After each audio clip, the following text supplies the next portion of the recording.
you compete with your friends with Michelob Ultra on the line, competition isn't that friendly. The trash talk, next level. And the stakes, oh, those are crystal clear.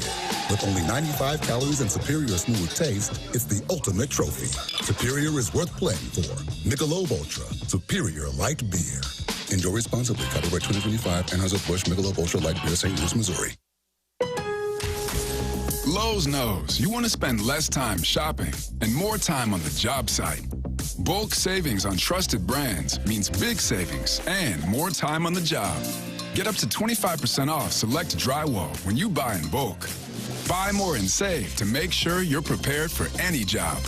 Lowe's, we help, you save. Selection varies by location.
Seven o'clock in St. Louis, you are listening to The Morning After on 101 ESPN and the TMA STL YouTube channel. The show presented to you by Brown and Crouppen, Tim McKernan, Doug Vaughn, Martin Kilcoyne with you on the program. And Doug, they are just sending them in left and right already. Martin, you noticed this right away.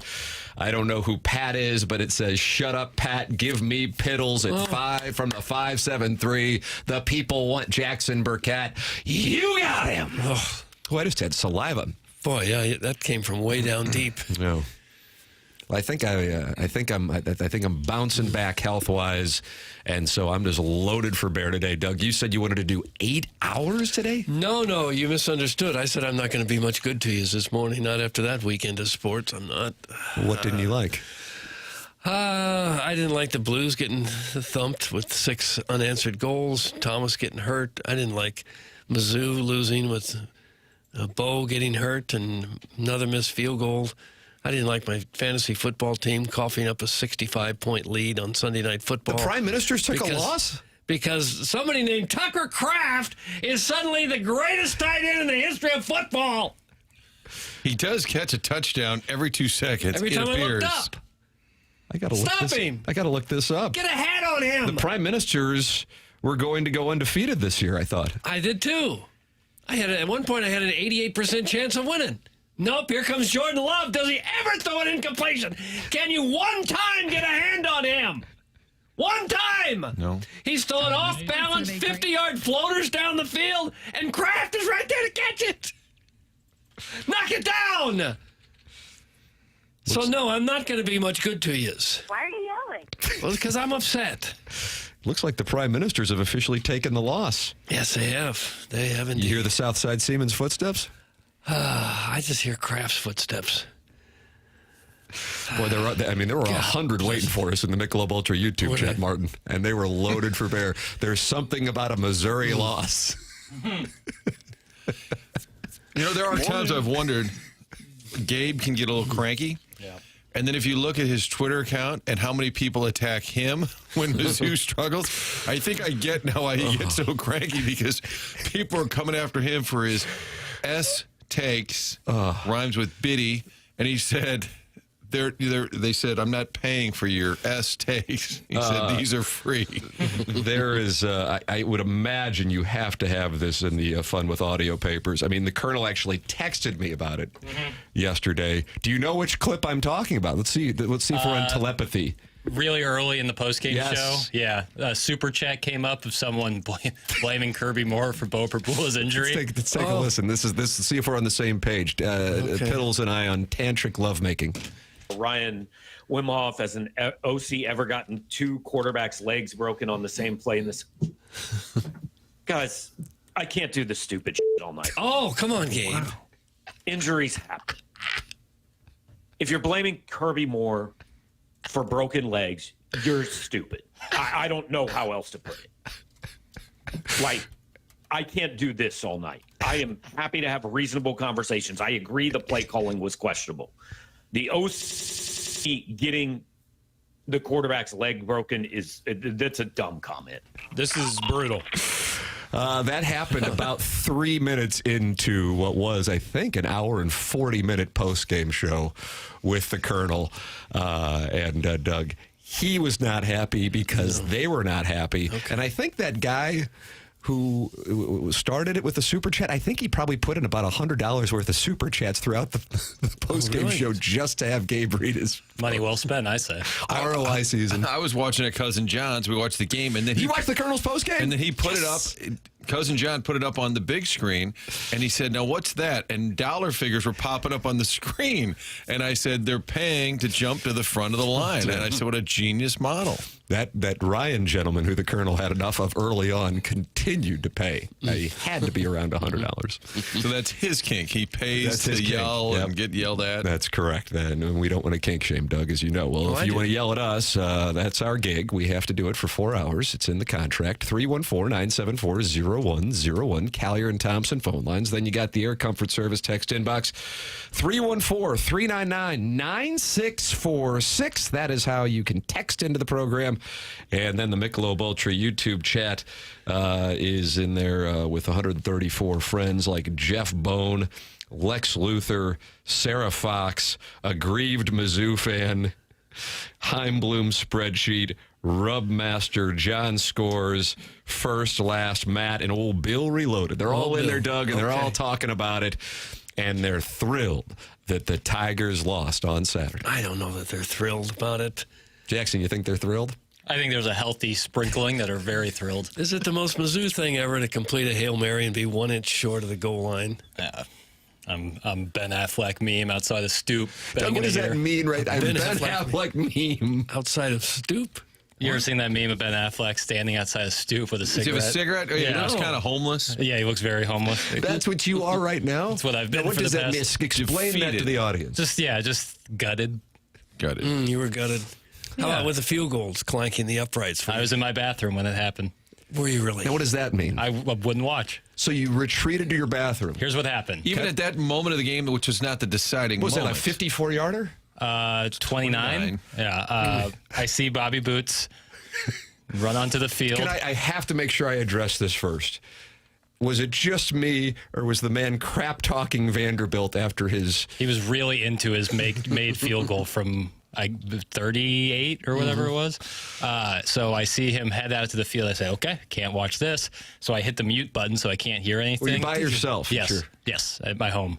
And then I went into my bathroom and I kind of just waited. Okay, and then you come out. Well, no, I peek out to see where the play is at. And they're showing a replay, and that's never good. Never is that good. Yeah. And I see it slowly happen and clank. And I dropped to the floor. You dropped to the floor. Yeah. Really? Now, for the record, it was, I believe, a 3-3 game at that time in the third quarter. Yep. And once again, they And didn't. that made you fall to the floor. Yeah, I was Well, you had a rough next 90 minutes. It's not great. They did him absolutely no favors by sticking right there on the left side of the hash mark. Twice. Far left. 2 weeks in a row. You got a suspect kicker. Let's not get him in the middle of the field or anything. Let's make him make the most difficult kick he can make, and both times missed by a foot or so to the left. Yeah. 2 weeks ago is way more How hard egregious. is that? 2 weeks ago is more egregious because they had an opportunity to drop into the middle. At least on this one, they were trying to get a first down while they were before Then it try it kicked. to the right side. So if you don't get it, you get the field goal. Theoretically, a college kicker, From 29 D1, yards. should be able to make it from left hash, right hash. But I bet the off odds go Martin's up foot. considerably if you're kicking from the middle of the field. Probably. Clearly, this guy could use a little help. Yeah. That It one's makes on no Robert sense to Meyer me. and Robert Meyer only, in my opinion. I get what you're saying. But I would do it for any kicker. If you got a big kick, it's going to affect the game. Get him in the middle. You see it in other games. You see other teams do it. Yeah, I don't know if I agree with you on that one. I've seen other teams do it. I've seen him take 2 or 3 steps to the 29-yard right kick and you're an kneel SEC down. Kicker. I mean, If you can get to the middle of the field, get there. but it wasn't the end of the game. You're trying to get a first down. Or 3 points. Trying to get a first down. I'm not going to. I love you. I think you're the greatest parent of all time. I don't want to argue about this minutia. Oh, okay. So But it's minutia, but it cost him. It cost him. And it cost him 2 weeks in a The row. goal is to get a first down. Of course it is. But you can run a play in that direction, so if you don't get the first down, you got a better shot to make the field goal. But I think at that point, you've already lost. If you get a kicker, It's 29 yards. I know what you're saying, but the real issue is, and this was something brought up on this show, the dad who emailed Tim and said, it's not about my kid, but this is how it works in college football. Yes. That all the big programs do have an accomplished backup kicker just because of this Blake Craig issue. That was brought up about a month ago. Martin, you will be horrified to see this spreadsheet. The spreadsheet right here is what I did for a part of my Sunday yesterday because I wanted to see, I can't believe I did it, but I really did do it. And I went through the depth chart of every SEC team and went through their kickers. I really did do this.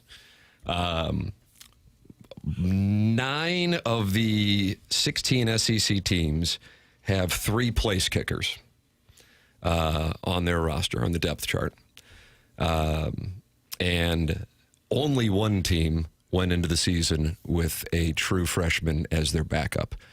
And that, of course, was Missouri. And then I went through the qualifications and the recruitment of the kickers. And again, I'm embarrassed that I did this, but I wanted to see how it compared and contrasted because you can go through the play calling, you can go through the officiating, but so much of what I'm trying to focus on here is the things that you can control because the officiating you can't control.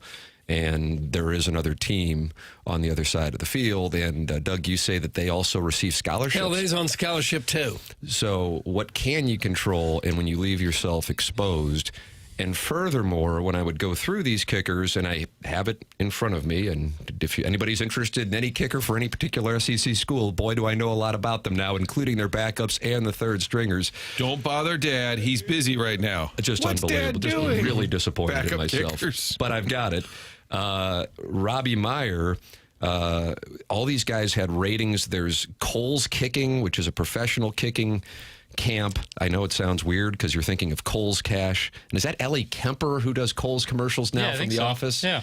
And then, of course, there's ESPN and 24/7 and Rivals rankings, and Lou Groza is the watch list for college kickers, and all of these guys have these kinds of accolades.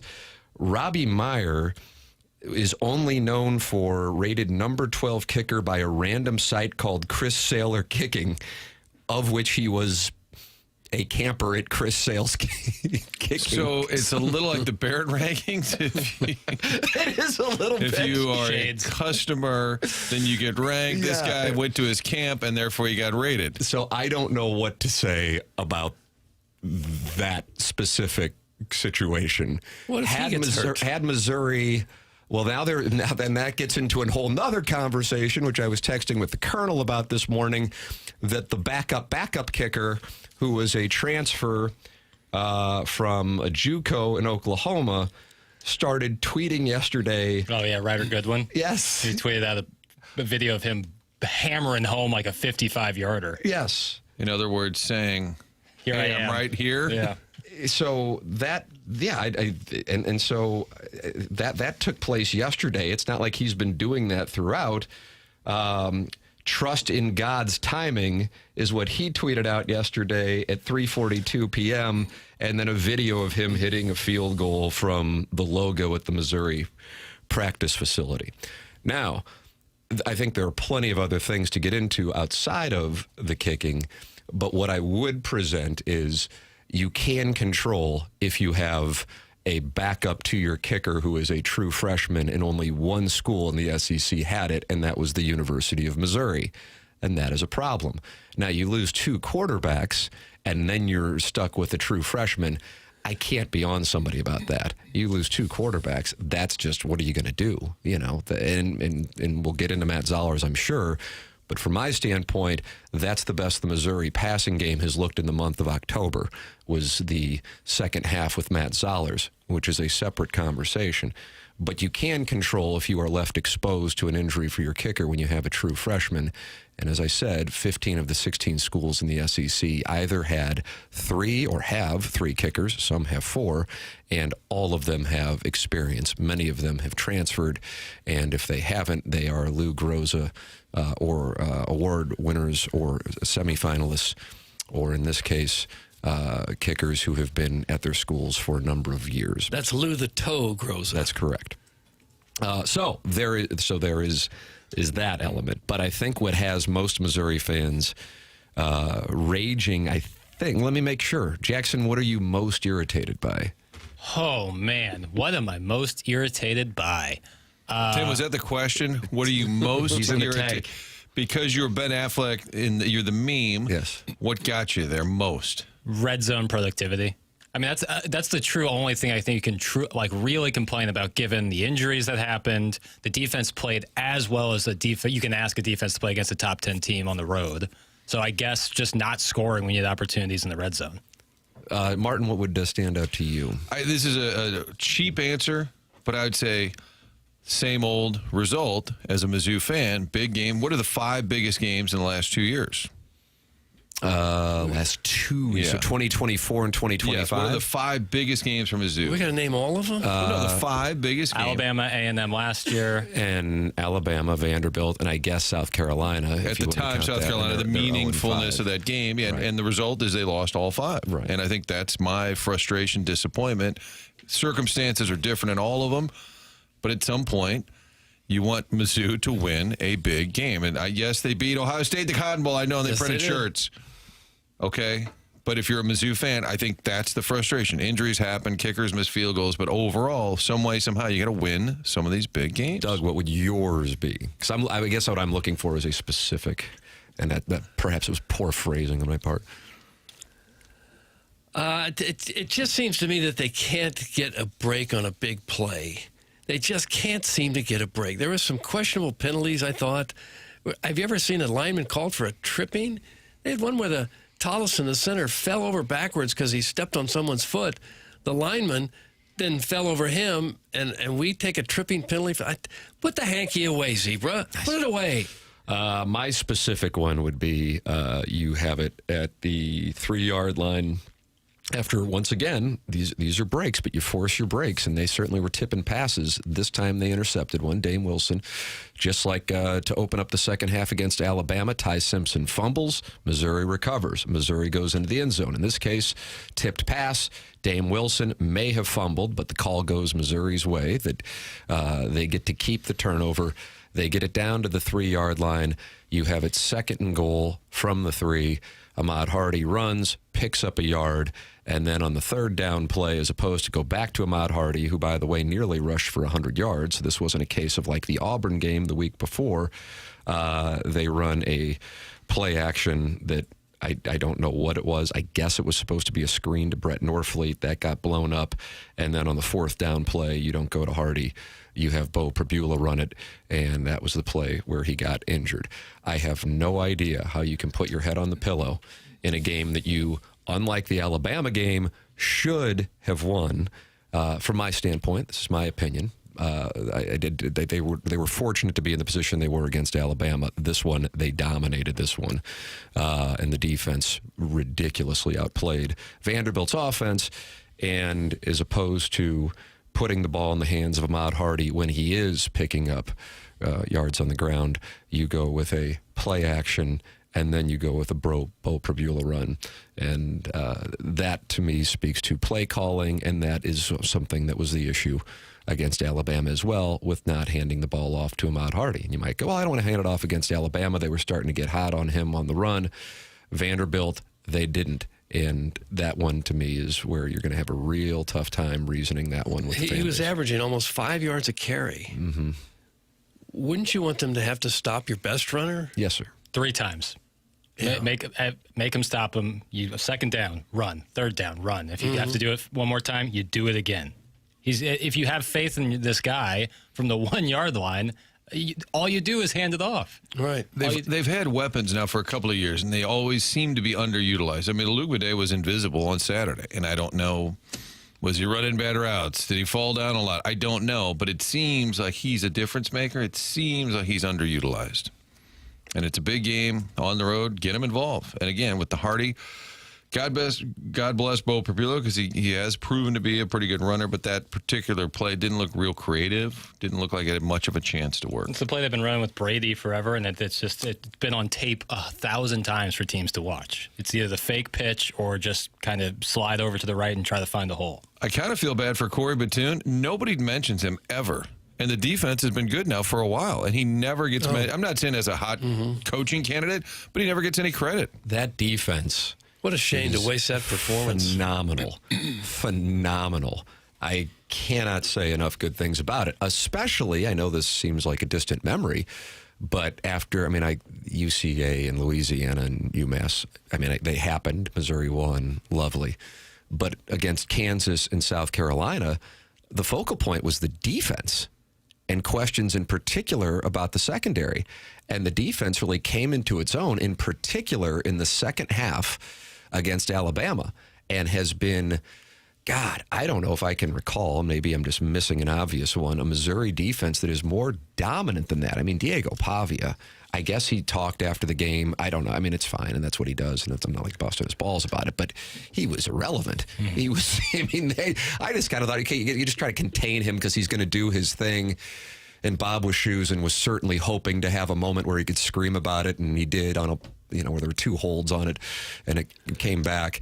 But he didn't do a thing. He was fortunate. If anything, he was a borderline liability for Vanderbilt, but that was because of Missouri's defense.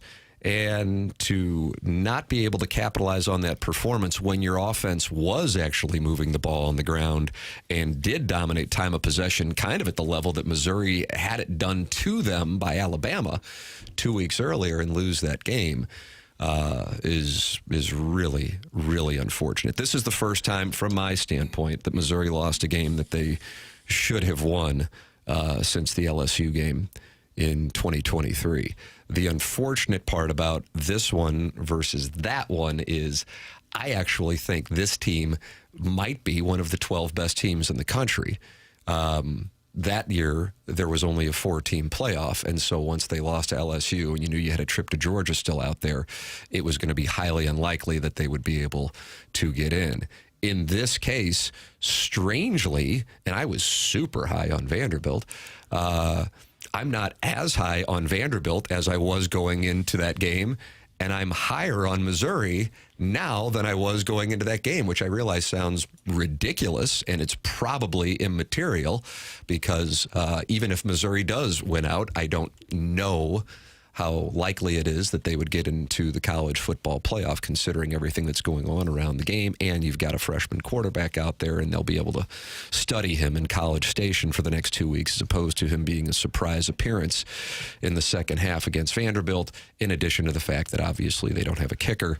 But this is a damn good football team, and it's unfortunate that, barring a significant surprise, their season will finish at the end of November in Fayetteville, Arkansas. I thought if there's a silver lining, I thought it was the play of Zollers.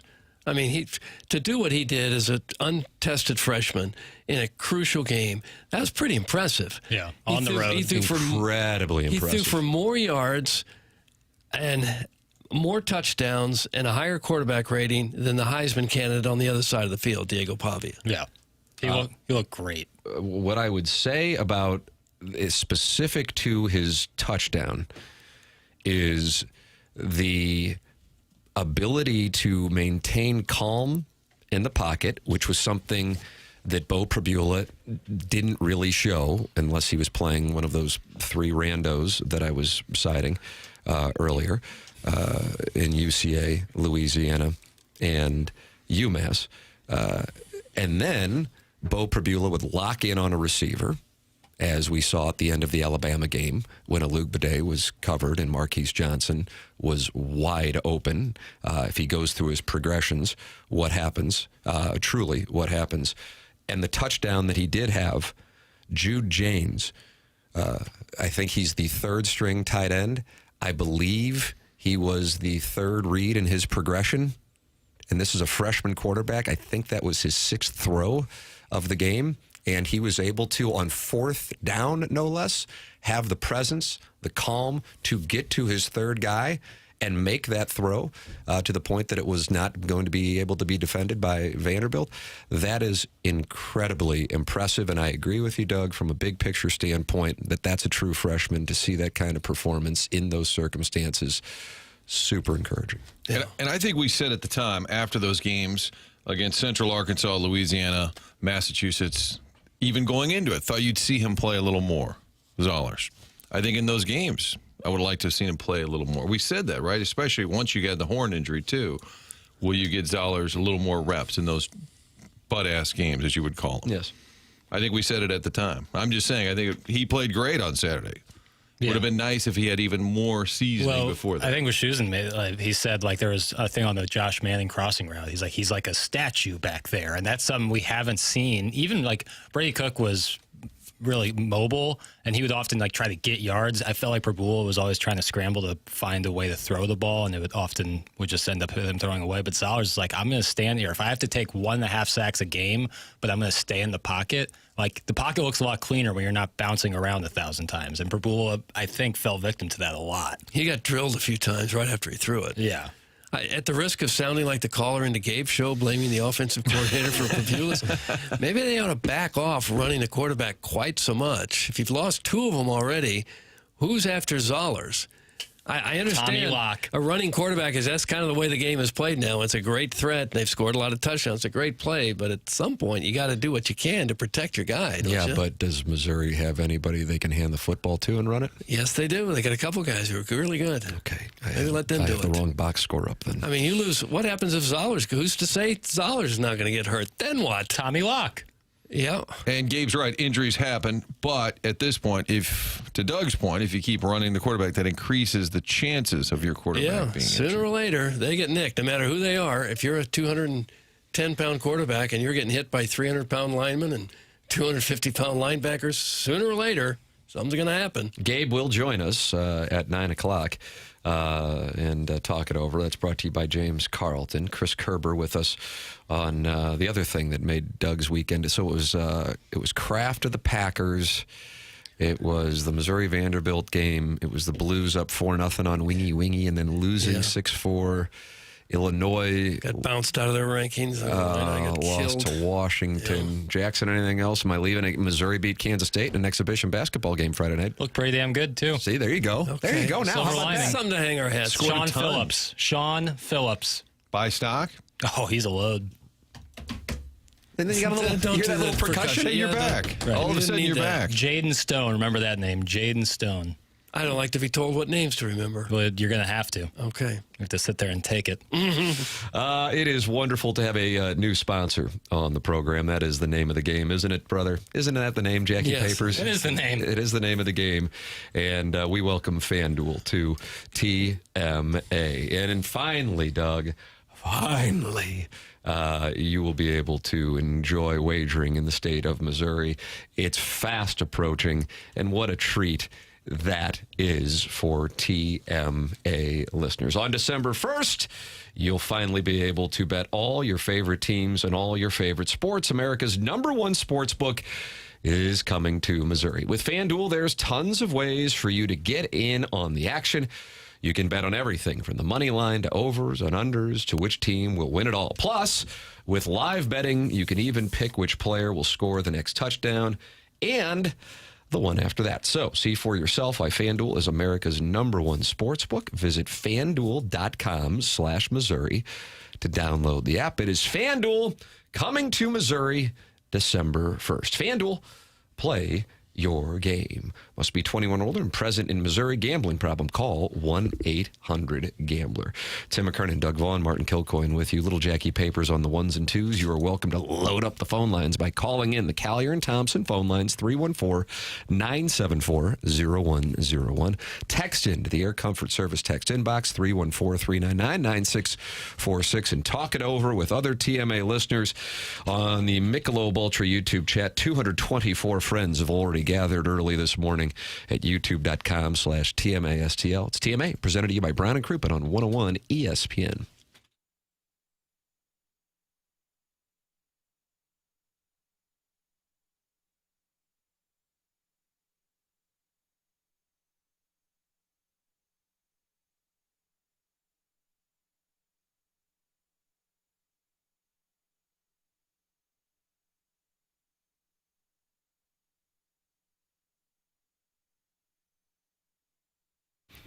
It's October, and this is when the weather really starts to shift. The mornings are crisp, the evenings are cooler, and before long, those chilly fall breezes will turn into full-blown winter winds. If your home's already feeling drafty or your energy bills are creeping up, now is the time to do something about it before the cold really sets in. And Universal Windows Direct is making it easier than ever with an October deal that's packed with value. Right now, buy 2 windows, get 2 free with no limit. Plus, enjoy 0% interest for 3 full years. And to top it off, get an extra $500 off your entire home improvement project when you schedule this month. It's the perfect time to get ahead of the cold weather and upgrade your home's comfort, energy efficiency, and curb appeal. And the process couldn't be easier. Universal's professional team takes care of everything from the free estimate to the expert installation. You'll get high-quality windows installed right with savings that make the timing even better. So while you're swapping out your wardrobe and breaking out the jackets, go ahead and prep your home for colder weather, too. Call 314-334-2522 or visit universalwindowsdirect.com to schedule your free in-home estimate. Buy 2, get 2 free, 0% financing for 3 years. Bonus $500 off. You'll be glad you did. And just like me, you'll be saying, I love my windows.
Missouri.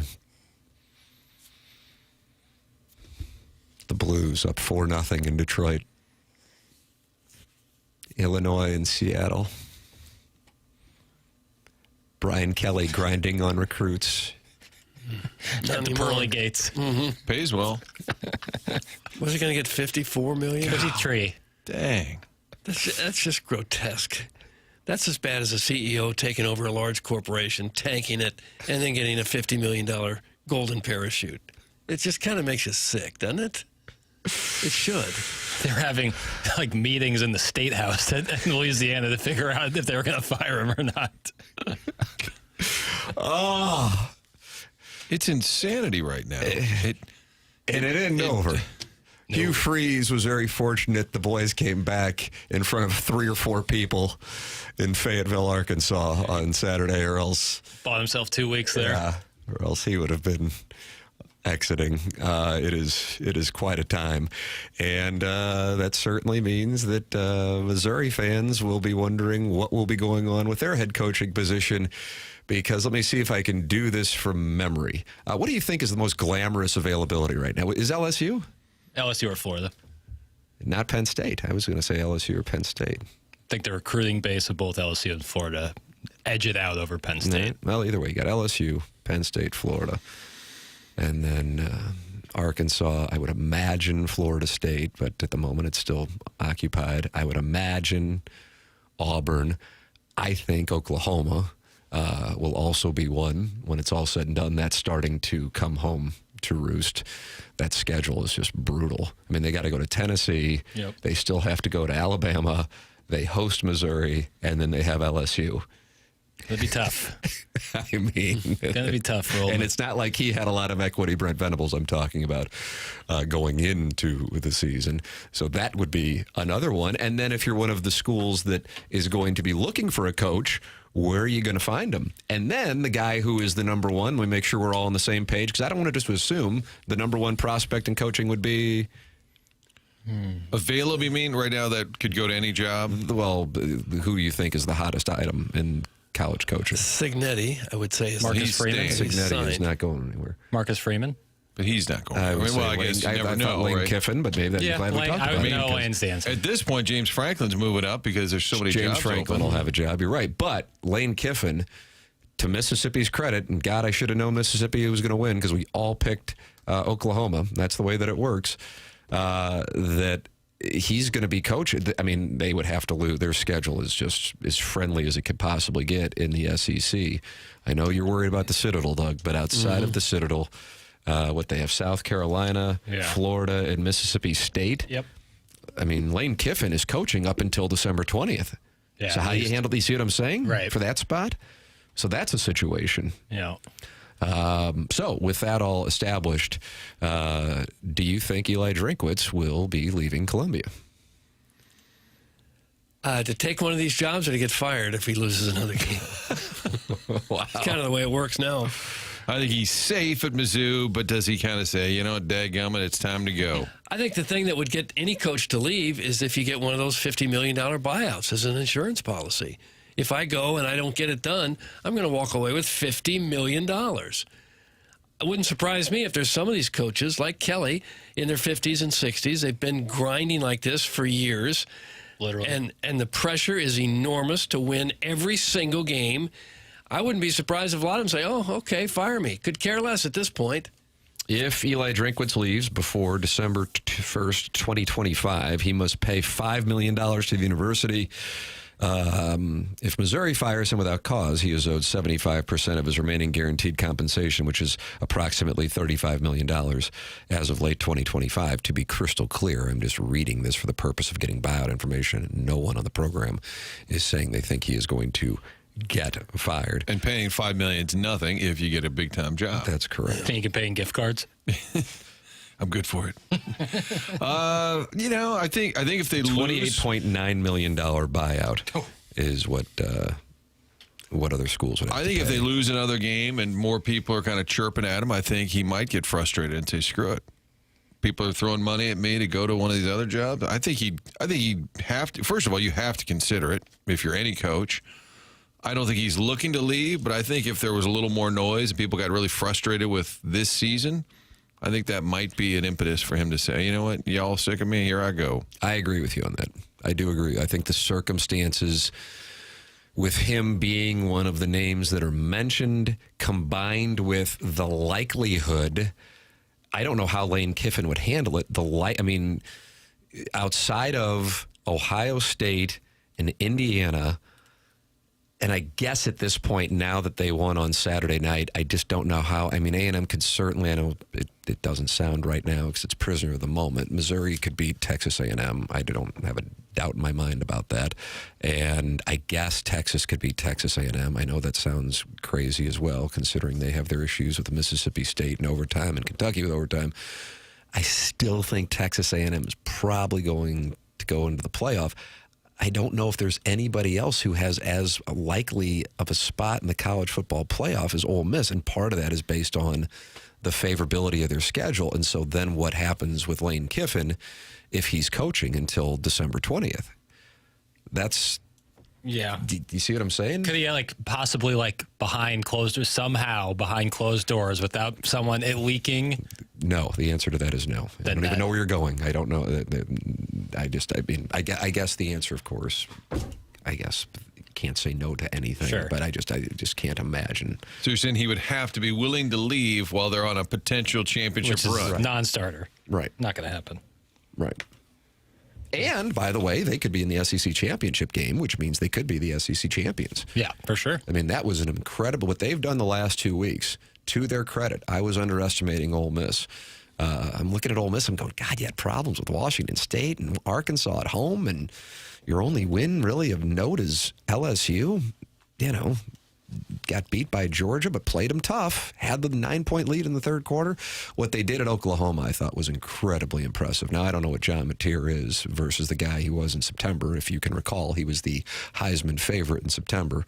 The world has changed quite a bit in Norman, Oklahoma. But either way, those last 2 weeks of performances by Ole Miss and their remaining schedule, I'd be shocked if Ole Miss is into the college football playoff and maybe in the SEC championship game. And so then that means he wouldn't be playing until New Year's Day if they win the SEC championship. And I could see damn near anybody winning the SEC. Right. What if Florida's no, we're not going to fill our coaching vacancy for now. We're just going to sit here and wait. And it's what is that, when a telegraph? When the portal opens up? Yeah, they right. could do that. Exactly. They could wait. But they would be, then next season's a wash for Florida if they do that. I'd like to hear some of the phone calls that either the athletic director or the president of the college has to make to the donors to say, hey, we've got this quarterback. Can you give us just another $3 million? We want to build part of the stadium. How about you give us just another $70 million? The coach got fired. Could we count on you for another $25 million? How many years? How often can you keep doing that? Maybe it's indefinite. I don't know. Maybe there's just so darn many people out there willing to cough up their money for college football that this can continue to go on like this. It doesn't seem like it's a recipe that could go on indefinitely to me. Maybe it can. If you're Brian Kelly, are you heartbroken? You're told you're fired? Not in the least. And I like how they didn't say he was fired. They've decided to move on. Decided to move on.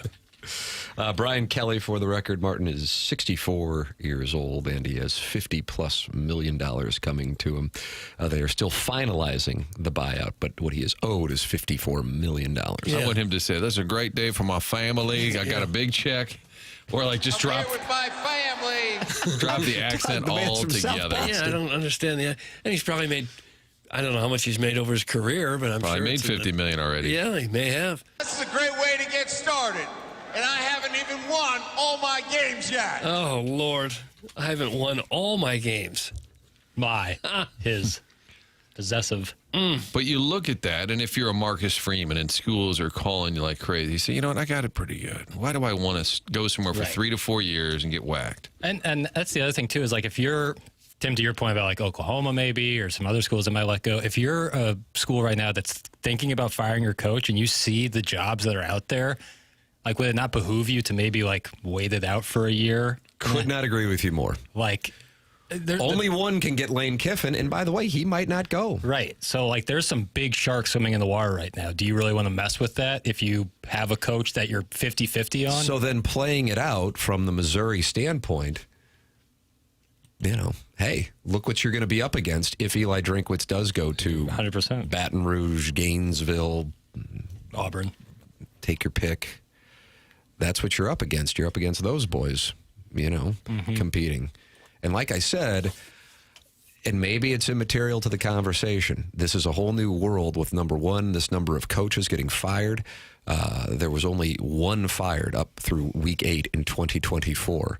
And now look at all of the coaches who have been fired, and we are still in the month of October in 2025. The world has changed. But in addition to that, it's only the second year of the 12-team playoff. And now you have a spot where you have the number one prize prospect college coach on the market, but his team, I would say 90% is going to be in the college football playoff. And I also think there is a chance that Ole Miss wins the SEC. I was wrong on Ole Miss. Tip of the cap to Hottie Toddy. Yeah, that Chambliss is a hell of a player, man. Yeah. He's a baller. They're really good. It was an impressive win on Saturday, even through the slop of the rain, Doug. Mm-hmm. And I think coaches are more likely to jump now because you don't have to do a 3-4 year rebuild. You don't go to a program that's down and out. You go somewhere and just immediately reload. And I think what happened in Bloomington, Indiana, has become the drug that athletic directors and fan bases are chasing. We've got to find the next Signetti. If we can find the next Signetti, we can go from being an also-ran to being in the college football playoff. And it has changed what is reality. I oftentimes have cited over the years on this show that what the Cardinals did in 2006 and then compounded it with what they did in 2011, which were great as Cardinal fans, laid the foundation for what I think was about 15 years of going, well, if we can just get in. We saw what happened in 2006 and 2011. And now around college football, I think you have a number of people going, well, look what happened in Bloomington, Indiana. The worst program in college football now is one of the most dominant ones just because they found the right guy. And so now you have schools going, well, he's not the right guy. Let's get the right guy. We can become the next Indiana. Especially when you're sitting there saying it in Baton Rouge or Gainesville or Auburn or Tallahassee, where you actually have done it before. Yeah, I agree with that. Where like a school like Indiana having a 2 next to their name puts the fear of God into all those schools south of the Mason-Dixon line. Something wrong? No, I was just... you should have just got challenged. This has been a step outside. He looks like the camera just panned to Jim in the office, and he was like looking at me like I'm an idiot. Jim Halpert? I was just digesting it while also reading something else online, but I was digesting. I'm saying if you're in Gainesville, Florida, or LSU, and you're seeing a school like Indiana being the number 2 ranked team in the nation, and you got Brian Kelly saying family, then you're like, what the hell is going on? Fire him. I don't care how much money it costs. Because Indiana's winning. Certainly. I mean, the 2, you lost me on the 2. I see you're saying the ranking. What about Jim Halpert? But I feel like I just got dunked on like a college coach, and I'm with the student newspaper because there is a lot of that going on in college football. Yeah, there is. They're not happy. Guys, what if Eli goes to LSU and Missouri hires James Franklin? That's from the Hunchback of Von Oh, a Castle. little swappy? If you're LSU, why are you going to want Drinkwitz? What has he won? Uh-oh. What has he won? Martin. Well, the Tiger Nationalist is going to come after you, but I think, Doug, that is extremely valid. Base? How do you sell that to your fan base? We got a guy who routinely finishes in the middle of the pack. Yeah. And every coach that gets fired, they point out their record against the top 25. And I think Drinkwitz is now 7-16, maybe against top 25. And those are the records they always roll out when these coaches get fired. But they may say, hey, he doesn't have all the resources there. He's done a heck of a lot. If he could just come here with what we have, he could do even more. I think that would be their thinking. His record against AP top 10 is 1-9. The 1 being the bowl game. And the record versus AP top 25 is 7-14. Just for them. Seems like a tough sell to me to a fan base like LSU. Right. Well, I agree. I'm fine with him being here. I'm just saying, if we're going to say, is he going to go to Florida or LSU, I would say I don't think that's the guy that they would want. Yeah. would agree. I don't know who they're looking at, though. That's the other thing. Because There's not Kelly enough wasn't good a candidates culture out fit. there. If you're smart, and Cignetti was at what? James Madison? Yes. And he was 60-ish when they hired him? Drink was at App State, same conference, same kind of schools. So you got to do your homework. Yeah. No, but like the thing with Kelly wasn't a culture fit. He's actually probably a way better culture fit for something like Penn State than he was LSU. So who are you going to find who has a track record of success and can be a culture fit for LSU? That's a small window. Maybe James Franklin. Oh, unless you want to run it back with Coach O. But I'm not sure. Yes, that'd be fun. I'm not sure. That'd be great. They'd love him. Oh, it would be met with the highest approval rating. Mm-hmm. For like, it's the splashiest pick they could make. But after like year 2, it would. The interviews make it all worthwhile. I agree. Your thoughts are welcome. You can call into the Callier and Thompson phone lines, 314-974-0101. You're also welcome to text into the Air Comfort Service text inbox, 314-399-9646. And, of course, talk it over with other TMA listeners in the Michelob Ultra YouTube chat. There's something magical about college football. The numbers at a high here this morning, 270 in the YouTube chat already talking it over. And I would imagine when the Colonel goes on, that's when we go up into the mid 300s. The Colonel brings them out every time. He's a showstopper. He is. That's coming your way at 9 o'clock. Brought to you by James Carlton. Chris Kerber is going to be with us coming up at 8:15. The program's The Morning After. It's presented to you by Brown and Crouppen on 101 ESPN and the TMA STL YouTube channel.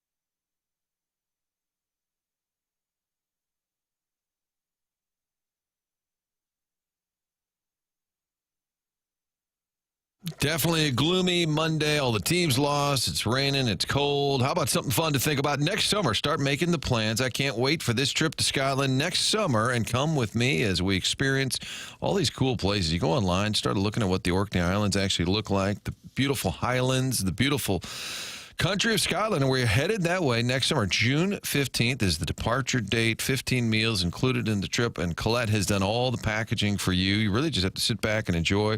We'll be doing some special cooking experiences, the whiskey distillery. It's going to be a trip of a lifetime, and we're going to have a little get-together a couple of weeks out. November 11th, we'll meet over at Altair Travel. They've got a great meeting spot called the Living Room at 6 o'clock that night. We'll go through all the details, so meet me and the folks from Colette to go over all the trip details. You can find out more at RSVP. Call our friends at Altair at 968-9600, 314-968-9600. My wife has been counting down for this trip her whole life to go to Scotland. I've never been. Checked out the Isle of Skye, just looking online. Awesome scenery, beautiful spot. It's a spectacular trip, and all the details are handled by Colette. Join us at Altair Travel on November 11th. Call over, set up your appointment with Sherry at 968-9600.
This is Jackson with a Sports Center update driven by Johnny Londoff Chevrolet and Johnny Londoff Autoplex. Blues are back in action this evening as they head to Pittsburgh to take on the Penguins. That's going to be a 5 p.m. pregame with a puck drop at 6 p.m. right here on 101 ESPN.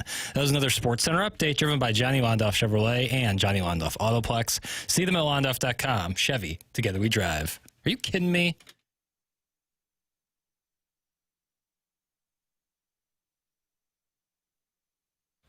It's TMA 101 ESPN. Chris Kerber is going to be with us at 8:15 on the debacle that was Saturday evening in Detroit, Michigan.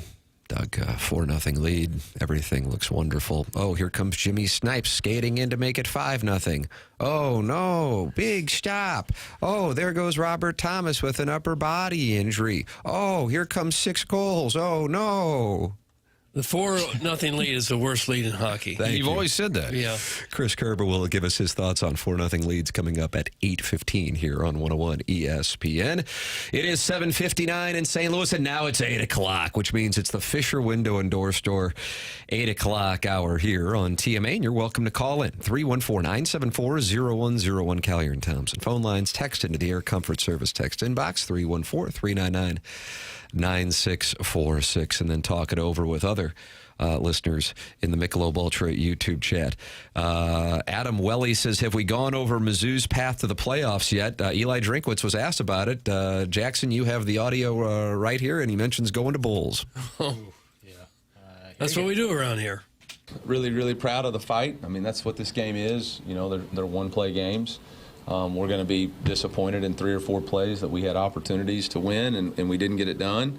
And they're going to have to fight. You know, they're going to have to fight. It's, you know, there's going to be a lot of negativity based off of the injuries and all that. And they just got to fight, you know, fight it and rally together.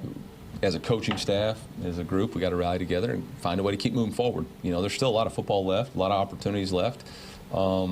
You know, the reality of it is, like I told them in there, you know, we're probably not playing for the conference championship now with 2 losses, but we're darn sure playing for the playoffs. And so, you know, it becomes a one-game season week in, week out. We've already accomplished one of our goals, which was to qualify for a bowl game. And so now it's free football to see what kind of opportunity we have next, you know, and that's what we'll do. We'll take it one play, one game, one day at a time, and we'll see what happens. But you know, they're going to be hurt, disappointed. We're all going to be because we put a lot into these games. But they got a lot to be proud of, too. Free football. Nice. Bowl bound. I think they had shirts, was it last week? They did. Tough.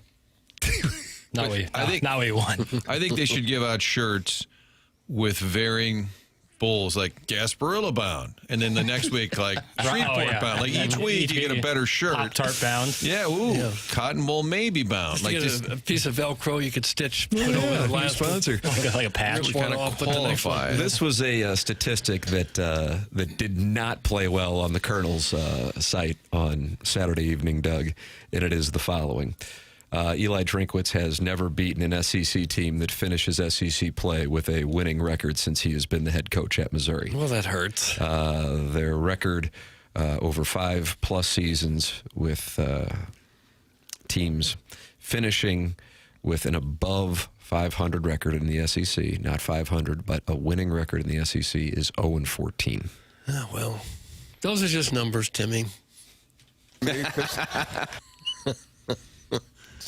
Not great. No, which is why I question whether he would indeed be a leading candidate for some of the premier jobs in the country. I'd be curious the margin of victory on those games against teams that did have that finishing with above 500 in conference play. Because there's obviously like the Alabama game last year where you get smoked, Texas A&M last year you get smoked, but a lot of them are one score, maybe 10 points at most games. And it's like, if you can't win those games where you really have a chance, if you're within one score, you had a chance. That's damning as well. Qualify for a bowl game? This guy's a scam artist. Oh, that's from Steven Time. He's not happy with that soundbite. Alan Dadeville, Doug, he loves the Georgia Bulldogs. And he says, if he made that comment in Gainesville, I would dive into the Florida message boards for hours. That's from Alan Dadeville. He doesn't think mentioning going to bowls in Gainesville would fly real well. I think there was a time when being bowl eligible was a big deal, but that the time has 1990s. passed. That time has passed. If you can schedule 3 free wins and then win 3 other games and celebrate it, losing 6 others, that doesn't necessarily really jive Not with the that fan impressive. base. No. How do you suppose he'll do against Texas A&M? I mean, that could be a real pistol whipping if they got coming. Oh, I don't know about that. I At home. think Missouri's defense is phenomenal, and I can't say it enough, and that is why Saturday was so disappointing. And I also think that what they have with Matt Zollers is quite intriguing. But the thing that I have to continue to point out, and maybe he will be able to, overcome it, is he was a surprise appearance that Vanderbilt did not prepare for. Texas A&M and Mike Elko are going to have a couple of weeks to get ready for Matt Zollers. And while he was very good and his presence in the pocket was impressive and his ability to go to his third read and his progression for the touchdown was impressive, he also mishandled the play that led to the turnover that led to Vanderbilt's game-winning score. And that is going to come with a true freshman who was their third stringer. So you may have some higher upside, surprisingly, with your third string quarterback than you did with Bo Prabula. Maybe in the passing game. We'll see. Small sample size. But at the same time, he is going to be going up against at least the number 3 team in the country that has gone to South Bend, Indiana, and Death Valley on a Saturday night. And been able to come out and win games. So he will be put to the test in his first ever start. I'm not a blame the refs guy. I'm not a Mizzou homer. But that fumble that was overturned, I don't understand. Okay, and Louis Riddick kept saying his backside's on the ground as they show him a foot off the ground. You mean on the goal line? Yeah. At the very end of the game. Yeah. Or in the fourth quarter, the game-winning score. The one that led to the Pavia go-ahead Mm-hmm. touchdown. I don't know how they called it a fumble in the first place. But once they did, I said, well, you can't overturn that. There's no way you can overturn it. I don't understand. I think it shouldn't have been called a fumble in the first place. But once they did, I said, there's not enough there. You can't tell what the hell's going on. How did they overturn that? That one really bothered me. And I'm not a blame the refs guy. I'm not a Tiger nationalist. I thought that was a crap call. There was some questionable stuff all day. And I would say on both sides, but couple times where you're just like, man, I don't know how you're going to make that call in this play. Like, it's such a consequential play that you're throwing a flag on that's probably not a big part of the play at all. You're talking about the roughing the passer. Roughing the passer on one of them. The pass interference when the ball was way out of bounds was a stunning one. I don't know what to say about that because the ball has to be catchable. It wasn't. But I got to say this, and this is coming as a very transparent Missouri fan. That stuff is going to happen, and unfortunately, for example, Auburn has been banged harder than anybody, maybe with the exception of Wake Forest against undefeated Georgia Tech when the ACC absolutely blew an offsides call that Wake Forest would have been able to run out the clock. That not been made. You can only worry about the things that you can control, and Missouri did not control effectively the play calling once again with Ahmad Hardy and running a play action and having Bo Prabula run it on 3rd and 4th down at the 2-yard line. And Missouri as a program did not control it by having a true freshman as their backup kicker and being the only program in the SEC to go into the season with a true freshman as their backup kicker or not have at least 3 kickers on the roster. So, but I want to make that clear. I'm not saying I thought that the calls were right. It's just one of those things that in the end, you're going to get some and you're going to have some go against you. And it's brutal. And don't get me wrong, Clark Lee was all over the officials as well. And I did think that there was a poorly officiated game. Don't get me wrong. But you control what you can control. And there were some things that Missouri could control that they did not effectively execute. And unfortunately, this continues to happen when they have the spotlight on them. And the lead ref called the SEC championship and the national championship game last year, so he was highly esteemed. And those things are going to happen. But it was frustrating. If you look at the Hail Mary at the end of the game, they could call pass interference. I mean, guys are just they never do. I know they never. But your point was, right. In certain moments, why do they make the call? And then clearly at the end, they're like, okay, we're not calling. Right. So you can just tackle a kid in the end zone on the Hail Mary. That was a hell of a play just to convert it. I was surprised Coleman didn't act more excited that he caught it. I think he knew he was short. So he knew he caught it and knew he was short. I think he looked to where he was on the field and saw the pylon ahead of him, not behind him, and was like, oh, damn it. Warson Woods wacko feels vindicated, Martin. I told you, idiots.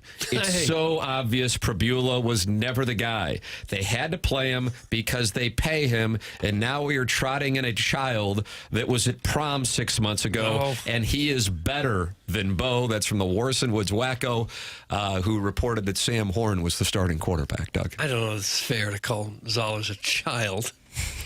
There's a lot of freshmen. Cool. There's a lot of freshmen that play. After his injury last year, they thought he might never play again. So that was it's cool to see that he's. I like him. You know, in the very small sample size that we have seen in a difficult situation, he excelled. I will be intrigued to see how he handles it against the number 3 team in the country that'll have a couple weeks to prepare for him. Chris Kerber is going to join us coming up for his 8:15 101 ESPN hit because Blues fans are not happy either. Doug, you have Missouri fans, they're not happy. Blues fans are not happy after blowing the 4-goal lead. We'll get Chris Kerber's perspective next here on TMA.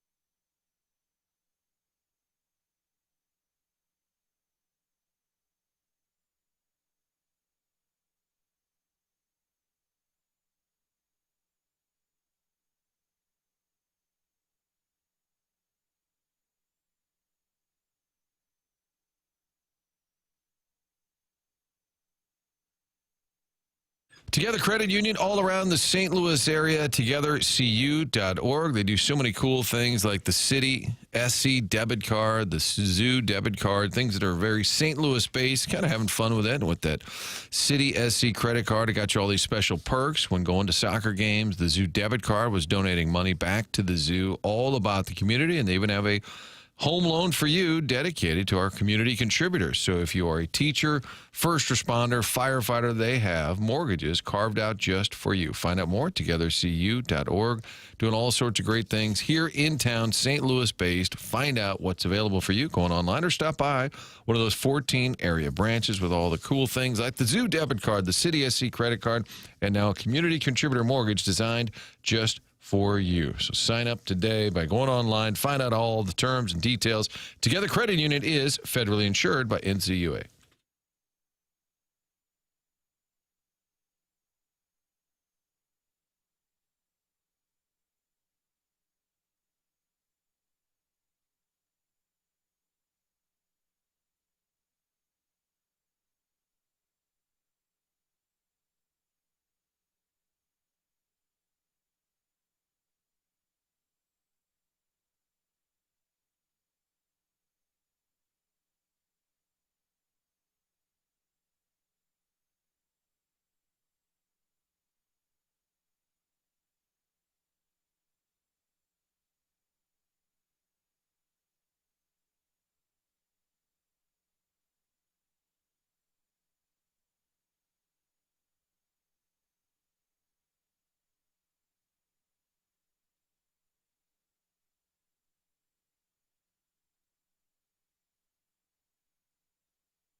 Hey, Classic Air Care is there for all your heating and cooling needs, and here's what I'm going to tell you. They come to my house.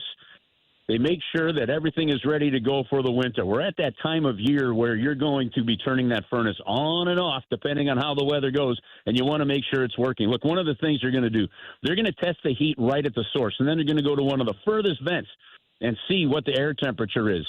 And there's a certain variance allowed. If your furnace is not blowing within that certain variance, they know that there's an issue. They're going to get it fixed. If you're in the market for a new furnace, now's the time to do it before certain rebates expire as well.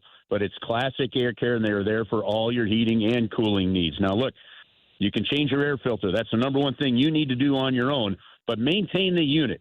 They've got service plans available that gives you priority scheduling. There's over 100 trucks on the road each and every day, and they can typically get to you within 24 hours. That's why they've got a 4.8 Google rating. Check out the ratings and see why so many people go to Classic Air Care. ClassicAirCare.com. They've been making people comfortable since 1926.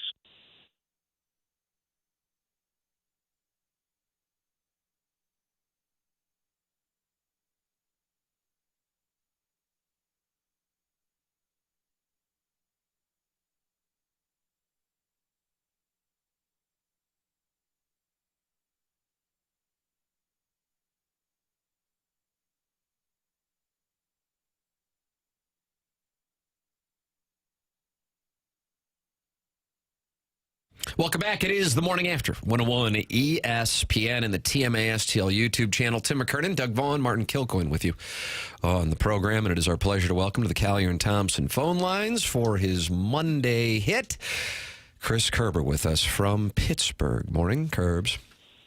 Morning, Tim. I was just walking past a trash can with an empty coffee cup, and the options were waste only, compost, or bottles and cans. Now, I know it's not bottles and cans. Yeah. It was cardboard, so I got to think that's compost, right? That's compost? Is that compost, Doug? I don't know. Wow, I think that's just for compost? that's like banana peels is compost. Yeah. Oh, so something that's compost would biodegradable. only be like actual food stuff? Yeah, like an orange rind. Right. Grass. Oh. Can you go back and pull it out of that trash can and put it in the other one? No, I don't think I'm going to. I put it in the compost one. I got it. I hope. I don't think I'm the only one confused on that, but that's all right. It's all right. It's been a rough year all the way around. I like the trash can to put pictures on it, you know? Chris Kerber with us here on the program. I don't know where to start with Saturday, and I kind of got the sense that you and Joey were going, boy, what do we say about this one? I mean, so many elements of that were disheartening. To lose the 4-goal lead, to lose Robert Thomas, I would imagine that has to be another significant kick to the midsection for this hockey team, and they're going to have to try to pick themselves up tonight after the debacle Saturday. What are your thoughts on what we saw Saturday? Well, that's why I started the conversation off which trash can do I put the coffee cup in, because I don't know that I've got an answer for you either. Yeah, that one was tough. Yesterday was an off day, so we'll get to the rink here in just a little bit, leaving in about 10 minutes for the rink, and get a feel for where things are. You know, one of the things that happens is fans can get a little worked up after a game like that. I can tell you that, honestly, when you're around a team on a regular basis, it's actually the team that kind of calms you down and gets your perspective straight again. Right now the Blues are sitting 8 games in, last place in the Central Division. Utah's won 7 in a row, so they're already sitting 9 points ahead of the Blues in the standings, and you don't want to fall too far back behind. Why that happened, I have no idea. I think the one thing you do look at is you look at the starts of this team over the last 3 or 4 seasons, and they've been quite similar. So, and that's with 3 different coaches. So honestly, it's just got to be on the players to kind of play it the right way, do a certain thing, and get it done. And sometimes when you jump, and we've seen that with this team before, you jump out to a big lead, I think there's a natural tendency to take the foot off the gas, and that they did, and it came back to bite them, and that's unfortunate. But again, kind of like the game of golf, you can't go back and take that one back. You just got to now make sure that you do better against Pittsburgh tonight. In 4 of their 8 games, they've given up 5 goals or more. That's certainly not a recipe for much success. What's happening on defense there to cause that? Well, you know what? I think sometimes it's a forward thing as much. I don't know that the forwards are getting back and helping out the same way. And that's been an issue because, Doug, I was looking at that same nugget this morning, but I also realized that, in the last 2 games, they've scored 4 goals in each of the last 2 games, right? So getting the goals hasn't been a problem. It's really been just kind of preventing them. And then it's sort of like you talk to the guys, and it was like, well, they kind of forgot how to play in the third period. Things got yippy. And, there's still a good amount of young guys on this team, right, that are going to make some mistakes. They're clearly trying to sort through the defensive side of things in terms of what their D pairings are going to be. The forward lines, game in, game out, have been jumbled around. They're trying to find consistency. So, you know what? I think getting a lineup and finding one that works has been a bit of a struggle for the team this year. Do you think we'll get much clarity on Robert Thomas? Any sense of how the severity of it? You know what? We'll find out. I think there's a chance he could play today. I think he got wrong a little bit on that DeBrincat hit. It's the same shift that Jake Neighbors got hurt on. So from a broadcast standpoint, we were so focused on Jake, we didn't see Thomas go off after that hit. So Jake went down on the one end, and in the neutral zone, Thomas got hit by DeBrincat. So I think that Jake looked like he was pretty banged up after the game.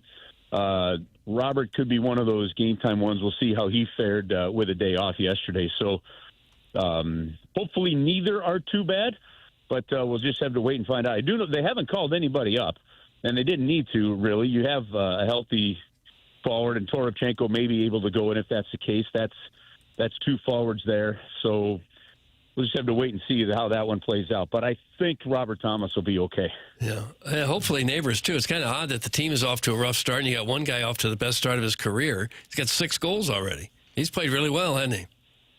Yeah, he has played really well. He's been in the right spot. He's done the right thing, and that's all been really good for him. And that's just a matter of just kind of going to the net and doing what you're supposed to do. That's exactly what these guys talked about. Chris Kerber, our guest here on TMA 101 ESPN, with us on the Collier and Thompson phone lines. Jeremy Rutherford's column this morning in The Athletic, I would tell our audience, is recommended reading. And he writes, on Sunday, less than 24 hours after the meltdown in Motown, Jim Montgomery admitted what's unfolded was unexpected. Quote, I did not feel that we would be going through these kinds of growing pains. I did not foresee that. Every year there's growing pains. You just don't know to the degree. And right now it's a further degree than I expected. But we will get them back. With regard to the start and the growing pains, I think one of the things, well, I know from hosting the show the morning after the Winnipeg loss, Kerbs, so many Blues fans were going, I'm really upset, but I'm so excited about next year that gives me some solace. And so now I think with the way things have started, and again, it's super early, people are wondering where this thing is going to go, especially if there are some health issues. So from your perspective, seeing what they were able to do at the end of last year and what we have seen so far this season, what are the things, if you want to get into the hockey intricacies, that you saw last year that made them go and at the start of this season that have made them struggle? I think in the end, when they really started to click last year, and the things that made them go, it was just making the smart plays, the dump ins, the getting in on the forecheck, the making sure that you are, you've got support. The forwards are high. The Blues really started to increase the amount of zone time that they had. Things along those kind of lines. I think right now they're trying to stretch it. They've got a system where they're looking to stretch the D. Some of the passes are there. The execution, honestly, Tim, just hasn't been there. You'll see a guy will make a really good pass or put it in the right spot, and it bounces off another guy's stick. I think some of that offensive zone execution isn't there. And honestly, look at where they've scored their goals. A lot of them at the front of the net. They've just got to get there more. Their actual numbers in terms of zone time and possession in the offensive zone are actually pretty good, but they're just not getting it to the front of the net there. So, to me, that's one of the biggest things. You go in deeper and look at some of the analytics and some of the metrics, and you're like, okay, they shore up defensively here, and they'll be pretty good. Now, that means everybody. That means forwards and everybody, too, when you talk about shoring up defensively, because, guys, they're 8 games in, and they have not they haven't allowed a team to get even 30 shots on goal yet. So they've had a couple of stinker of a games from goaltending. That hasn't been a problem for the most part over the last couple of years. So, I mean, if you buy into the psychological aspect of sports and you're looking for something positive, I guess we call this early season adversity that could make you better. And Joel Hofer starting tonight. I'm assuming that was kind of planned out before the trip began, but if so, that's a big opportunity for him to show something. Played really well against them last year too, Martin. So I think there's you're coming into a place where I think he's got a little confidence, and they're going to need him. I mean, it's a back-to-back because they'll fly home. They played Detroit on Saturday, and Detroit doesn't play against until they play the Blues on Tuesday, and the Blues have to play tonight. So back-to-back, you knew they were going to get one of them. If they go that route, this is a place he's had some confidence in. We've talked about how early it is still in the season, but they have played like almost 10% of the regular season. Do you get any sense that they're starting to get a little tight, starting to get a little concerned and losing a little bit of confidence maybe? No, listen, that's what I was talking about, dude. Like, you get around the team and you go into the room and you talk to guys, and there's still there's a veteran presence and kind of a calm to it. So not an acceptance of the fact that they've started this way, right? But just to know of like very matter of fact, next game, next man up kind of thing. So no, I don't think there's any of that. They just are very businesslike, which I think is a positive thing. Chris Kerber with us here on TMA. He is headed to the rink for the Blues skate, where they will get ready to take on the Penguins this evening. Blues and Penguins pregame here on 101 ESPN with Chris Kerber and Joey Vitale, 5 p.m. Puck drop at 6 p.m. as the Blues try to bounce back from the debacle on Saturday night. Kerbs, always appreciate the time. Thanks so much, sir. All right, guys. Have an awesome week. Talk to you during the week. Thank you. It's Chris Kerber with us here on TMA. Tim McKernan, Doug Vaughn, Martin Kilcoyne, Jackson Burkett with you on the program. It's the Morning After, presented to you by Brown & Crouppen on 101 ESPN.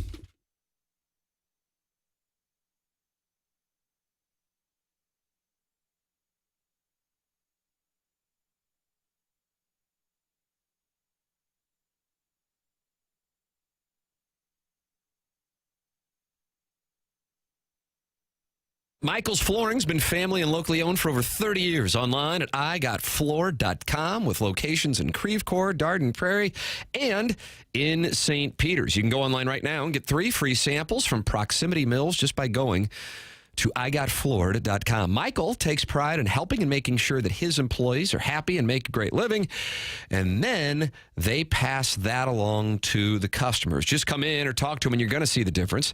They want to make sure they suggest the best thing for you, not pushing what corporate is telling them they have too much of. There is a reason that he has continued to grow through the 31 years. Employees love working for him as they feel like family, and he makes sure they're taken care of, and this then rubs off to the families buying the product as they know they have the best interest of the buyers at heart. They have it all, but carpet is awesome, and it's back. They have so many varieties of all flooring and have 3 easy-to-get-to locations in St. Louis and Creve Coeur, Darden Prairie, and St. Peters. Come see why people are loving getting floored by Michael, and make sure you visit igotfloored.com.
beautiful, Jackson. It's not. Melodic. It seems a little depressing. But Well, that's the mood. I think it's a beautiful choice. Let's just wallow in the depression.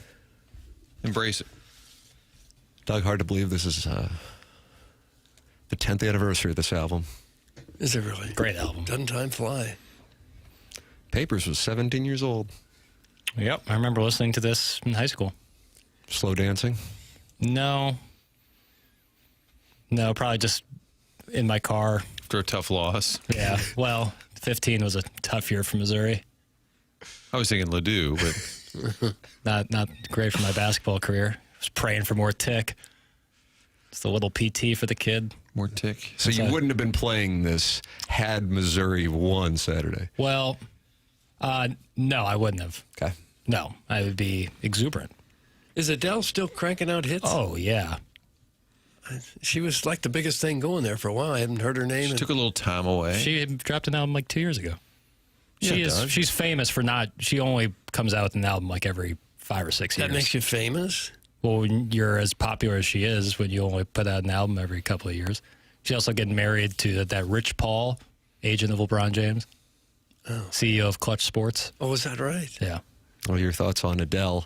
314-974-0101. Doug, let's get to the phone lines. I mean, let's go. Why not? Collier and Thompson phone lines. Load them up. Load them up. 314-974-0101 is how you can call in. Text in 314-399-9646. You're not happy. We understand. Let's work together to get better. I'm going to say it again. Okay. Let's work together to get better. Okay. Together. Better. All right. That's correct. And we're going to do it by you calling in and workshopping, just like the Colonel did with his listeners on the postgame show. Jackson, you don't have a sampling, do you? Oh, I sure do, Tim. Well, I'd like to hear it now, please. Screw Kirk Herbstreit and his dogs. I'm sick of seeing his dogs every week. We get it, dude. You got pups, okay? We don't need to see them just because they ride on a private jet with you. Answer me this, Gabe. Let's get a little bit further down the road. Before we go there, I promise I'm not going to fall asleep, guys. I just need Cody to get here. Mizzou is able to stay in these things, and I think I just watched us fumble the ball. F***ing hell. Yeah, all right. Again, like, guys, we've established no talk about lotion bottles, no suicide jokes. Like, these are the rules on the show. Hey, Gabe, this is Coach Matt. $41,500 a year, an extra $3,000 if I clean up after my wife's boyfriend. Matt Zollers looked okay today. Kirby got to go, man. Like, the man got to go. He can go to New Orleans or some shit. I don't give a flying. This is brutal. That's the post-game show. Colonel will be with us coming up at 9 o'clock, brought to you by James Carlton of the Carlton State Coach Farm. Matt gave his salary and then the things he has to also clean up. Right, his and incentives. Gabe has certain rules, lotion, suicide jokes, a hard stop on those. That's because the guy said, he'll give him his $10 in perpetuity even after he's gone. Nothing wrong with a good moisturizer, though. The way the post-game show opened up, Jackson, for those who are not with us in the 7 o'clock hour, this gentleman started things off, and about 3 minutes into the post-game show, the Colonel had enough. Ryan Wimhoff, as an OC, ever gotten two quarterbacks' legs broken on the same play in this? Guys, that's it. I can't do this stupid He's shit at it right now. Injuries happen. If you're blaming Kirby Moore for broken legs, you're stupid. I don't know how else to put it. Like, I can't do this all night. I am happy to have reasonable conversations. I agree the play calling was questionable. The OC getting the quarterback's leg broken that's a dumb comment. This is brutal. Okay. Did it look like the Vanderbilt player was grinding on Bo's foot when he was down on the ground? Did you see that quick shot? Yeah, I saw. That's a point where I've never played football in my life, so I feel like I should let others speak on that. Yeah, I had a week with the St. Louis U High freshman team before being cut for safety reasons, so I probably can speak on it. I think you're probably lasted a whole week. Could you imagine the Chiron on ESPN if they put you on as a guest 1 week? Analyst. My father-in-law, who is just the kindest and most wonderful gentleman, and we text during games, and he comes over to the house yesterday, And the man played college football. Now I'm going to make it clear. It's not like he was at Alabama or something like that, but he played at Southeast, and he played rugby into his 60s, And he says to me, he goes, "I don't know football like you do." And I said, I gotta I be assure honest you with do. I said, what a kind thing to say. But my God, I was cut for safety reasons in a no-cut sport. So I'm going to yield. Sport coaching. I'm going to yield to your knowledge. Maybe he saw your spreadsheet of backup Thank you, kickers Martin. in the SEC and said, "Good God, what has my daughter My wife done?" and I were sitting there talking yesterday. She goes, "What are you typing?" I go, I'm just some notes from the game. And in reality, it's a spreadsheet. Doug, here it is, a spreadsheet of every kicker in the SEC. Okay. And I just wanted to confirm that Missouri was the only one that went into the season with a true freshman as a backup. And what really surprised me is that some schools have 4 place kickers. Missouri has, I guess, 2 now because one is tweeting about how God is working in time with him to get his opportunity. And maybe that means he will be the kicker against Texas A&M. I don't know about you guys. Watching game day, when I saw old boy Barefoot hammer one in that would have been good from 50, I thought to myself, how good would he look in the Oval Tiger today?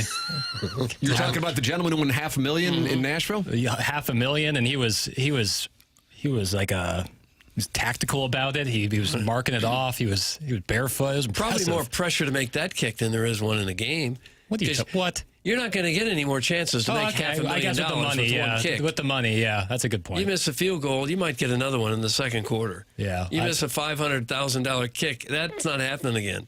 The STL Gator, who is a Florida fan, who might be looking at Eli Drinkwitz. We'll see.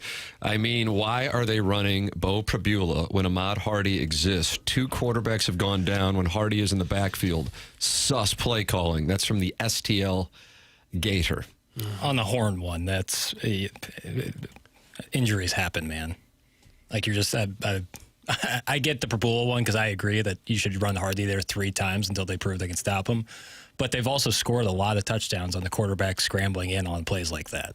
And so you can't be like, oh, I want a mobile quarterback and then be upset when he gets hurt and blame the OC. That's occupational hazard. We were talking, I believe this was off air, about Diego Pavia. And, I mean, from my standpoint, I was more impressed by Jalen Daniels and Lenora Sellers, much less the obvious one, Ty Simpson, than I was by Pavia. Now, I, for whatever reason, have watched a lot of Vanderbilt play. That was the least impressive game he had, but I think a lot of that, I don't think he lost it. I just think Missouri's defense played a huge role in it.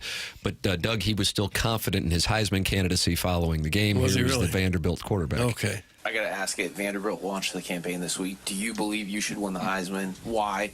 But beyond all that, too, how bad do you want it to just kind of, for your O-line, for the rest of the people around you to prove what you guys have done here? First off, hell yeah, I believe it. We just got to keep winning football games. And, I feel like the schedule that we got, obviously it's a difficult schedule playing in the SEC. You'll play a lot of ranked teams. Oh, gosh. He was 10-19, 129. Didn't have the Didn't most sound like you. Didn't have the most robust game. He's a great player. He's Yeah. helped transition Vandy into a legit contender, but he wasn't overly impressive on Saturday. No, I do not think so. Comparatively to like Ty Simpson against Yeah, Missouri. who came and put on a show. Being much more impressive in that game, yeah.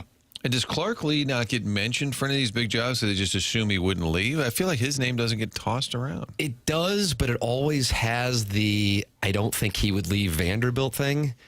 Yeah, because he's a Vandy guy. Yeah. He lives like in the end zone. If you listen to the game Why day. would you? If you can get that thing going and you get to live in Nashville with a super wealthy alumni base, you could throw all kinds of money. Why would you leave that? To be made fun of and have stories made up about you from some Forget that. Yeah, better than if I were SEC him, I'd school. plant the flag right there. I agree with you. We have the same mindset on that. And I will be curious to see who from the big boy schools will be the ones willing to make these moves. It's going to be quite telling here over the next 2 months. I mean, what's going to take place when you have the LSU job, you have Penn State, you have Florida. I think you're going to have Florida State. I think you're going to have Auburn. You already have Arkansas. And then the domino effect on where the coaches leave could be Columbia, Missouri, to go to one of these spots. And that means, of course, that one then opens up. You've got names like James Franklin out there. Will Brian Kelly coach again? Will he adopt a different dialect based on what region he would go to? These are questions that we will see answered here within the next couple of months, in addition to what actually goes on the field. Gabe DeArmond with us coming up at 9 o'clock, brought to you by James Carlton of the Carlton State Farm Insurance Agency. And you are also welcome to email in for our Design Air Heating and Cooling email today, which comes your way at approximately 10:45. Design Air is online at designairservice.com.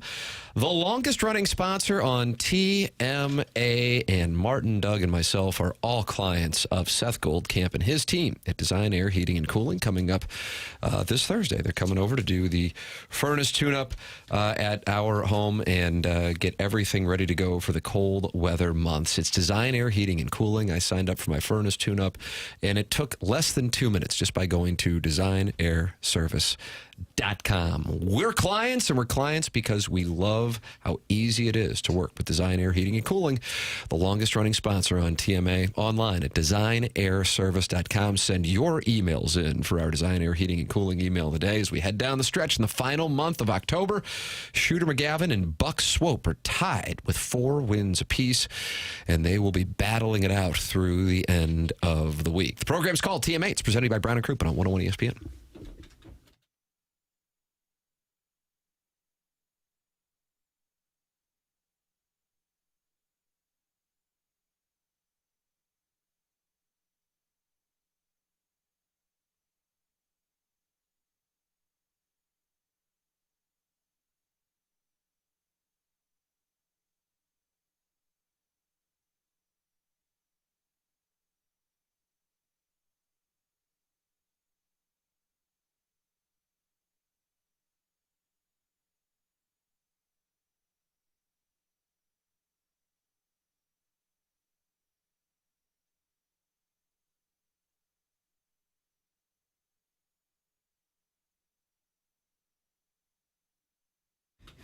Tough to think about what to make for dinner as you're running around. Kids are keeping you running and busy. Well, if you're stressed out from all that, just go to the bistro case. When you go by Schnucks, there's food available that you can know it's healthy, and you just throw it in, heat it up, and ready to roll. The new bistro case full of unique restaurant-inspired dishes, including entrees like blackened salmon, barbecue pulled pork, garlic grilled chicken, all these wonderful, tasty flavors, all available in the bistro case at your neighborhood Schnucks. You can make it a meal by choosing new Pick 3 plates. That includes the choice of the entree, 2 sides. So again, if you're on the run, kids have sports, you're getting them from school, and don't have time to plan out a meal, you don't have to. Just go to Schnucks, check out the bistro case.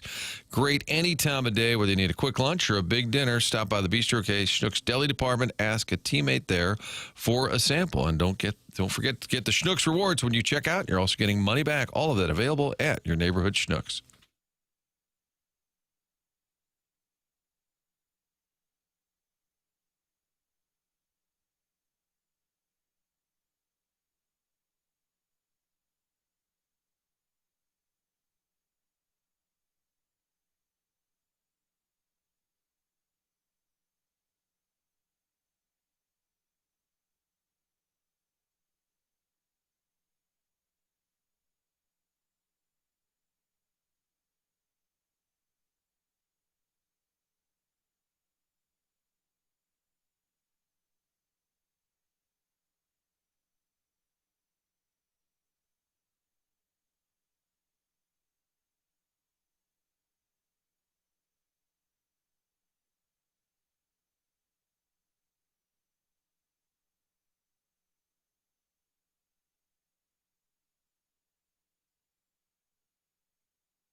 This is Jackson with a Sports Center update brought to you by Saliga Heating and Cooling. The Lakers defeat the Kings last night, 127-120. Austin Reeves, 51 points, 11 rebounds, 9 assists for Revo. That was another Sports Center update brought to you by Saliga Heating and Cooling, a Daikin heating and air conditioning dealer.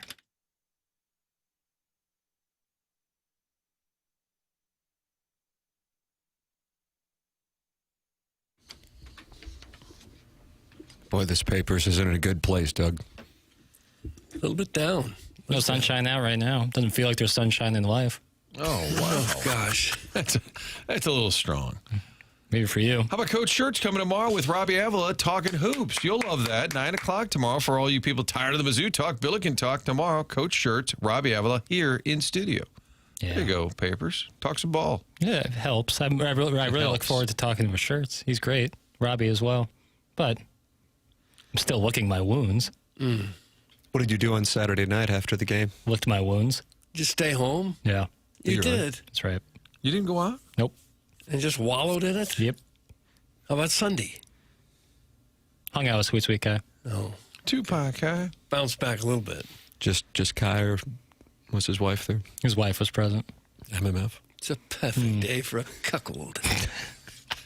Did he put down the leaf blower for the season? For now. Okay. He'll be back at it. Cheer up Jackson with a text. 314-399-9646. Colonel will cheer you up. He will cheer me up. He always gets me right. Okay. He'll be with us coming up at 9 o'clock here on the program. It is the Morning After, presented to you by Brown and Crouppen. You know what I did yesterday, Doug? What? I went to 5-iron golf. Oh, did you Took my really? 8-year-old there. Man, was that ideal. I mean, I hadn't gone since I was in there for a call with our salesperson a month ago. And I'm like, you know what? With the rain, I'm going to head on over there. I told my son about it. We go in there. It is incredible. And on top of it, they have like the television on the screen where you're hitting balls in the TrackMan simulator. So you can sit there and you're hitting balls and the screen is right in front of you as well. But they had the games in the 3 o'clock window on, and great deals on food, $5 bottomless chicken tenders, half off pizza. Ooh. We just sallied in and played St. Andrews. We played St. Andrews on the TrackMan simulator. It's 5-iron golf. I can't recommend it enough. It's only $169 per month to be a member. And then when you let them know you're a TMA listener, you get 10% off that. I am going to live at 5-iron golf this off season. It's 5-iron golf in Clayton on Forsyth. And if you're looking for the perfect corporate happy hour spot, 5-iron golf, a full service restaurant and bar, in addition to 13 TrackMan simulators, whether you want to practice or just socialize. It's outstanding. I can't say enough about it. It actually exceeded my expectations yesterday. Check it out, 5-iron golf in Clayton. It's not just golf simulators. It's an entire golf experience. Get the information on memberships, lessons, and leagues at 5irongolf.com. Trust me, you're going to love it. I was there yesterday with my 8-year-old. 5irongolf.com. Become a member in October and receive 10% off. This is for TMA listeners only. Just mention TMA when signing up. 5irongolf.com. Chris Kerber with us earlier in the Fisher Window and Door Store 8 o'clock hour. Doug, we have not heard from a number of college coaches yet this morning, and here's Lane Kiffin. He was not necessarily talking with the person interviewing him following the win in Norman, Oklahoma. He was yelling at the Oklahoma defensive lineman, David Stone, while being interviewed. Okay. All to go. Here's Molly. Coach Kiffin. Better now than before. Oh, are you talking a little bit to Oklahoma's players? This guy yelled at me like during the game like 5 times how great they were, and we can't score on them. But your quarterback, Trinidad Chambliss, did. Oh, what a transition. Give her the Emmy. Molly McGrath. Steve Sarkisian was reported on Saturday morning by Jackson. Who was the reporter? An NFL Network reporter, Diane Rossini? I don't know if it was Rossini. I can't get Twitter on my laptop right now. Why not? What happened? I got signed out. Avatar. I got signed out, and it's the whole email. It's just pure laziness, actually. But Okay, fair enough. While I play the audio, I'll find out. Steve Sarkisian. And then Pat McAfee said there are reports around the internet this morning, and I go, oh boy, that Steve Sarkisian was looking to go to the NFL. Steve Sarkisian, for the second straight week, dodged a bullet against a bottom feeder in the SEC, and he was asked about it following the game in Starkville. I'd love to touch on this, so bear with me for a second, because it really pisses me off that one person can make a report that in turn the entire media sports world runs with as factual, to the point of my agency and my agents have to put a statement out that they never have done. Historically, CAA, Jimmy Sexton, and Ed Manowitz have never do that. But I had to do that to protect my locker room and my team. And I thought it was absolutely ridiculous. I thought it was completely unprofessional of that person to put that report out. And the fact that everybody ran with it is borderline embarrassing for the media. And I respect what you guys do. I really do, and everybody else. But the fact that everybody ran that as truth is really embarrassing. Okay, so I've got a small circle when I make decisions on what I do and what I don't do, and nobody would speak on my behalf without me knowing. And so where that report came from, I'd love to talk to that person because it's absolutely ridiculous. It was Rossini. It was Diana Rossini was reporting it, of The Athletic. So Steve Sarkisian not happy with Diana Rossini for reporting that he was interested in. McAfee said what she reported? Is that how he said there are reports on the internet this morning that Sarkisian is looking to go to the NFL. And she was the person. That's correct. Yeah, she was the internet. That's correct. We used to have a drop. Chuck Marlowe would play on the midday grind, and it was Diana Rossini because the kicker for the Bears had missed a couple of big kicks, so they went to her live on ESPN, and she said, we went into the locker room, and we surrounded him. It was a really, excitable report about this poor kicker, and I'm like, they surrounded him. According to who? Arch said that to you? No. I enjoy the fact this segment, and Papers, you still got it. Segment 8-2, Tim, is called They're Not Happy. And then if you look down, there's a Brian Kelly clip. It says, Brian Kelly, following the loss on his future at LSU. And then Jackson put, spoiler alert, he was fired. Didn't go well for him. Now, I haven't heard this one. Northern Illinois? Oh, yeah. So there's a little bit of context to this. A reporter questioned his reliability about who the real quarterback was going to be. There's honestly a lot of backstory to this that I wasn't super privy on, but he just kind of gets mad. It's confidential? No, I just... Then why did Doug send you this sound? I didn't. I found, I was going hunting, and I found this. It's just a fun little soundbite. This 5-pointer. Okay. And so, you know what? It's a coach getting mad with a reporter, and I think that'll do. Like that, yeah. I do want to say something, right? Because I think, I think you implied that I misled you a couple days ago with the quarterback situation, and I want to make sure that you understand I'm not a liar, and I'm not going to do anything of that nature. You asked me about Brady Davison after the Eastern Michigan game, and I answered the question about Brady. Not that, but that's not right. Well, and that's why I specifically asked. But when you asked me a specific question, I gave you a specific answer, right? So, but don't imply that I'm a liar, because that's one thing. I'm a lot of things, but I'm not a liar. I didn't use the word liar. Yeah, but you imply that, right? Don't imply things like that, because that's not right. You didn't ask me the question. You asked me about Brady. I talked about Brady, and I had nothing to say about Josh because you didn't ask me about Josh, right? So all I'm saying is I respect the job that you guys do. Right, but respect me as a man, and don't try to imply that I'm lying, because that's not right. Okay, there you go, Doug. Okay, got that Northern Illinois situation taken care of. That's Thomas Hammock, who I feel like he was in the headline. Do you like how he celebrates or took his shirt off? I feel like he takes his shirt off? I don't know, but there's Gabe, who's with us coming up at 9 o'clock. Thomas Hammock, who played at Northern Illinois. I feel like he's been in the headlines before. I don't remember why, but I also want to know. Well, they beat Notre Dame last year. Was that where he got a lot of pub? Oh, yeah, maybe? Absolutely. Yeah. But I feel like he got a lot of pub. But how much media is covering Northern Illinois football? There's got to be like 2 kids sitting there. You know what I'm saying? It sounded like an adult reporter. Yeah, I'm just going off vocal like a whale. I know. I'm wondering who is that's covering, I guess, Rockford's newspaper, maybe? Yeah, sure. Okay.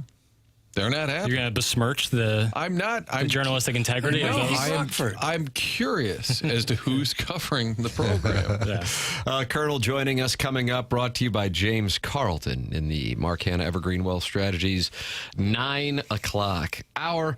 James Carlton is online at carltoninsurance.net. He is my insurance agent. He has 452 five-star reviews on Google. Make the switch just like Jamie Rivers did earlier this month and save thousands of dollars with James Carlton. 2 minutes can wind up saving you all kinds of money. Just give him a call, 314-961-4800. Somebody will answer right in the Webster Groves office at 314-961-4800 and ask you a couple questions, and they'll see what they can do for you. 314-961-4800 or go online at carltoninsurance.net. It's James Carlton, Carlton State Farm Insurance Agency. If your insurance costs a leg and an arm, call James Carlton State Farm. James brings us Gabe DeArmond coming up next here on TMA 101 ESPN.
which I wrote. There is this thing which I Here you go, Jackson. This will lift your spirits. Even T&E, honestly, man. No.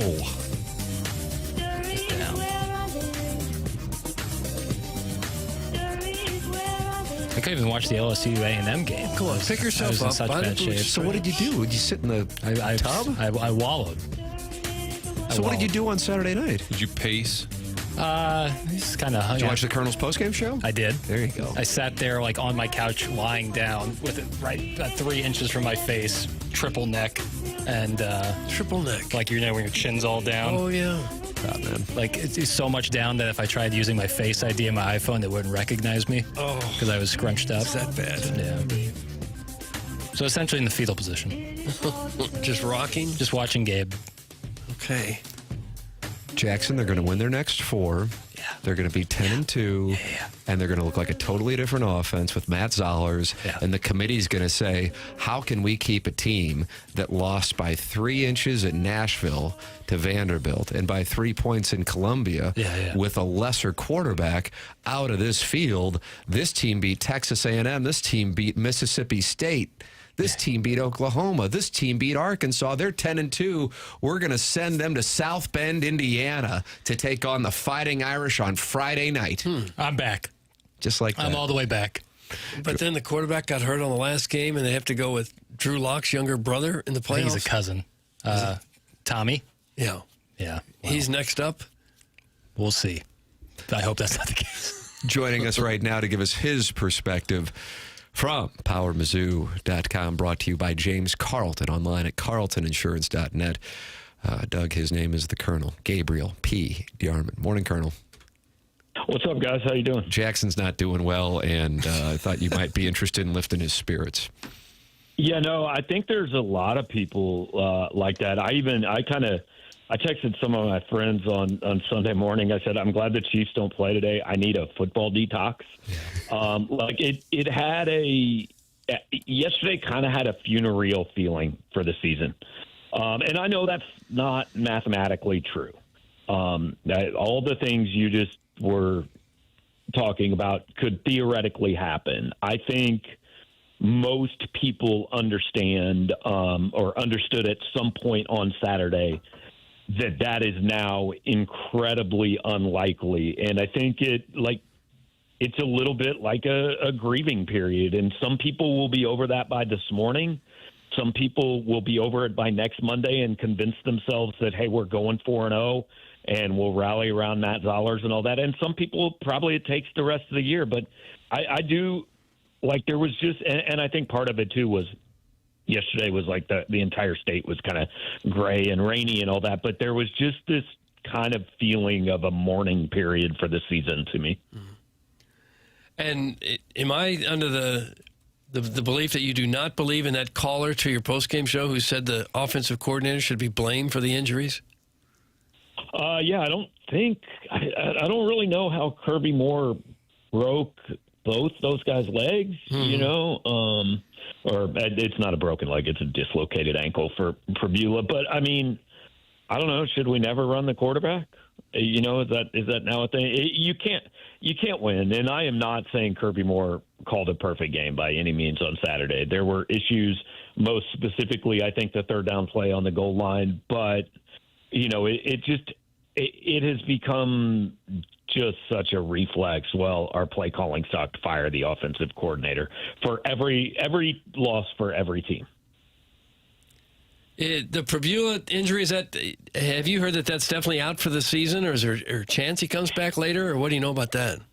Not definitely. So Matt Zenitz from CBS Sports reported yesterday, that it was not for certain that he was out for the rest of the regular season. And I checked a source close to the family that confirmed that report to me. I checked with another source and I said, so could he come back? And the answer was kind of like, well, yeah, I guess. I mean, probably realistically not in the regular season. And so you're looking at, could he play in a bowl game or in a playoff game? Maybe.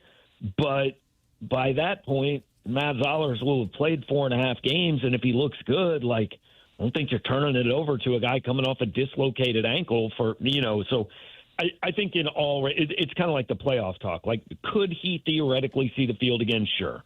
In reality, I think probably at least his season here is over. And do you think the rest of the season now is somewhat graded on a curve because you are playing the backup quarterback? Yeah, a little bit. I mean, I think, if you can get to 8-4, if you can beat Mississippi State and Arkansas and compete with A&M in Oklahoma, like not 48-10 or something, then I think you have to feel okay about that. I mean, realistically, if you take any team in the country in August and tell them, okay, the last 4 games of the season, you're playing your third-string true freshman quarterback and a backup kicker, I mean, there aren't many teams that could survive that. No, I guess the plus side is the defense just looked really, really good. And maybe that's where some of the depressing thoughts come, is you had a real chance to win that game based on the way the defense played. I mean, this is an elite defense. I think there's a conversation to be had that this is the best Missouri defense of my lifetime. Nobody had held Vandy anywhere near what Missouri did. 17 points, 265 yards. By the way, I think it's fair to argue that 7 of their points came on an 80-yard run that might have been a 2-yard run if they called holding. And I understand you can do that with a lot of calls. There just were more consequential calls on Saturday than it seemed like there are in a lot of games. But no, that defense has absolutely played well enough for this team to be 8-0. And I do think that is part of the thing that has Missouri fans a little more down than just, hey, we lost a football game is, I mean, first of all, you don't have any idea who's going to be back next year, no matter what. But if you look at that defense, Chris McClellan can't come back. Zion Young can't come back. Damon Wilson almost certainly isn't coming back. Toriano Pride, who I think has turned into their number 1 corner and who has actually been playing well, can't come back. Stephen Hall, the other starting corner, can't come back. Dre Norwood, the number 3 corner, can't come back. I mean, you're replacing almost the whole thing, and so very much it feels kind of like you're starting over next year. Gabe DeArmond, our guest, brought to you by James Carlton of the Carlton State Farm Insurance Agency. He's with us here on 101 ESPN and the TMA STL YouTube channel. Colonel, the play calling, specifically down in Vanderbilt's 2-yard line, is what has a lot of Missouri fans scratching their heads. You have written a column breaking that down. People calling for Kirby Moore. You point out that Missouri called the timeout beforehand, which means Eli Drinkwitz called the timeout and was involved in the play call. Your assessment of that scenario in which Ahmad Hardy did not get the ball on 3rd or 4th down? Yeah, so I think the problem started on 2nd down, where they ran the outside zone to Ahmad Hardy, which is what you want to do. Connor Tollison and Vince Brown just basically barely got a hand on the guys they were supposed to block, and 3 guys met Hardy at the 3-yard line. So, if those guys get blocked and Hardy is one-on-one with a defender at the 2, I think he probably scores. He didn't. It's a fine play call, poor execution. The 3rd down one is the one where, look, I'll side with the people. I don't understand the call. I had to watch it probably 7 or 8 times to really figure out what Missouri was trying to do. I think what it was trying to do was run a slip screen to Brett Norfleet where he blocks the guy coming off the edge and then slips out into the flat, and Pavia, as the defender comes toward Bo, he drops it to Norfleet. Well, the problem is Norfleet's at the 6-yard line, and there are 3 guys between him and the end zone with no blockers. I mean, the only way that play works is if you just fool everybody, right? And he's uncovered. Or maybe if he has to beat 1 guy. But there's 3 guys there. Nobody else ran a route. Josh Manning went in motion and actually brought his defender into the play. Ahmad Hardy was blocking, never got out. He took the play fake and never got out of the backfield. Donovan Oluvide was up at the other end, side of the field. That's where eventually Bo threw the ball. But from what I can tell, he never really ran a route. He was just occupying a guy. So this was a one-man route with no other options. And you can't do that on 3rd and goal. If you want to play action pass, okay, I wouldn't have done it there, but if that's what you want to do, and if it works, everybody's going to say, great call, you fooled them. But they basically ran a one-man route, and as soon as that was covered, actually it turned out as well as it possibly could have turned out, because the other two alternatives were Bo was going to get sacked at the 18-yard line, or he nearly threw a pick six. So at least they lived to fight another play. I don't have a huge issue with the 4th and 2 call, because that has worked a lot before. And again, I completely understand. How can Ahmad Hardy not get the ball on either of those two plays? I would have given it to him twice, and I said it immediately, and so I understand the frustration about that. But I thought the 3rd down was a really poorly, at least, and I have to be careful because, look, I'm not in the room. I don't know exactly what was supposed to happen. I can't guarantee everybody did what they were supposed to do, but from my view of it, it looked like a pretty poorly designed play that once the first option wasn't open, it was kind of doomed. The other two were simply exit. They just didn't block enough guys, and that sometimes happens. It seems like there's got to be a way to get Olugbade the ball more. There just has to be a way to involve, and I don't know if he got nicked or anything else, other circumstances, but it just seems like he's ready to emerge, and yet 1 catch for 1 yard on Saturday. Yeah, I think encouraging part, and it was interesting, I know Louis Riddick was very surprised, and so was I, that Olugbade was not really on the field in the last few plays there, the Hail Mary play specifically. But I think the interesting thing to watch, and the thing that gives Missouri fans hope, and you try to say this in as sensitive a way as possible, because nobody wants nobody wants anybody to get hurt. It's terrible for Bo that his season is probably over. He's a good kid and all that. Missouri's passing game looked quite a bit better in the last quarter and a half of that game. Matt Zollers looked better, certainly, than I expected him to look. I think most fans, when Bo was laying face down, said, well, we're done here. Like, the season's over. And I think a lot of people that came out of that game going, maybe the season's not over, because with this defense, you don't need to score 40. Like, can you get to 24 or 27 a couple times? And that passing game looked better once Zollers came in. So it will be interesting to see, Olugbade, Marquise Johnson hasn't really had much chance to get going. It's really kind of been Kevin Coleman and sometimes Brett Northfleet in the passing game for the most part the last few weeks. So it will be interesting to see what the offense looks like and if maybe it can get better over these last 4 weeks. Zollers was highly rated coming out of high school. What do you think is the ceiling for him? How good can he be? Well, I mean, the hope certainly is that, hey, this is the guy that Drink's been looking for, right? Because I think the fairest knock on his time here is he's never had that kind of next level quarterback. Like Brady Cook won a lot of games and did a lot of good things here, but he never really seemed like that guy that just, I'm going to put you on my back and lead this thing, right? I think through 7 games, it's fair to say whatever you thought of Bo, he also wasn't that. He hasn't had that guy that you look at and say, hey, this is one of the best quarterbacks. This is the reason we're going to win. The ceiling is that's what Matt Zollers is. But, let's at least see these 4 games before we make that determination. Gabe DeArmond with us here on TMA. Colonel, of the kicking situation has certainly been a thorn in Missouri's side. Robbie Meyer misses the 29-yarder. And then yesterday, one of the kickers they brought in after Craig's injury against UCLA tweeted about kicking and God's time and trying to attempt to see if that meant something. Your assessment of the kicking situation and anything else going on there?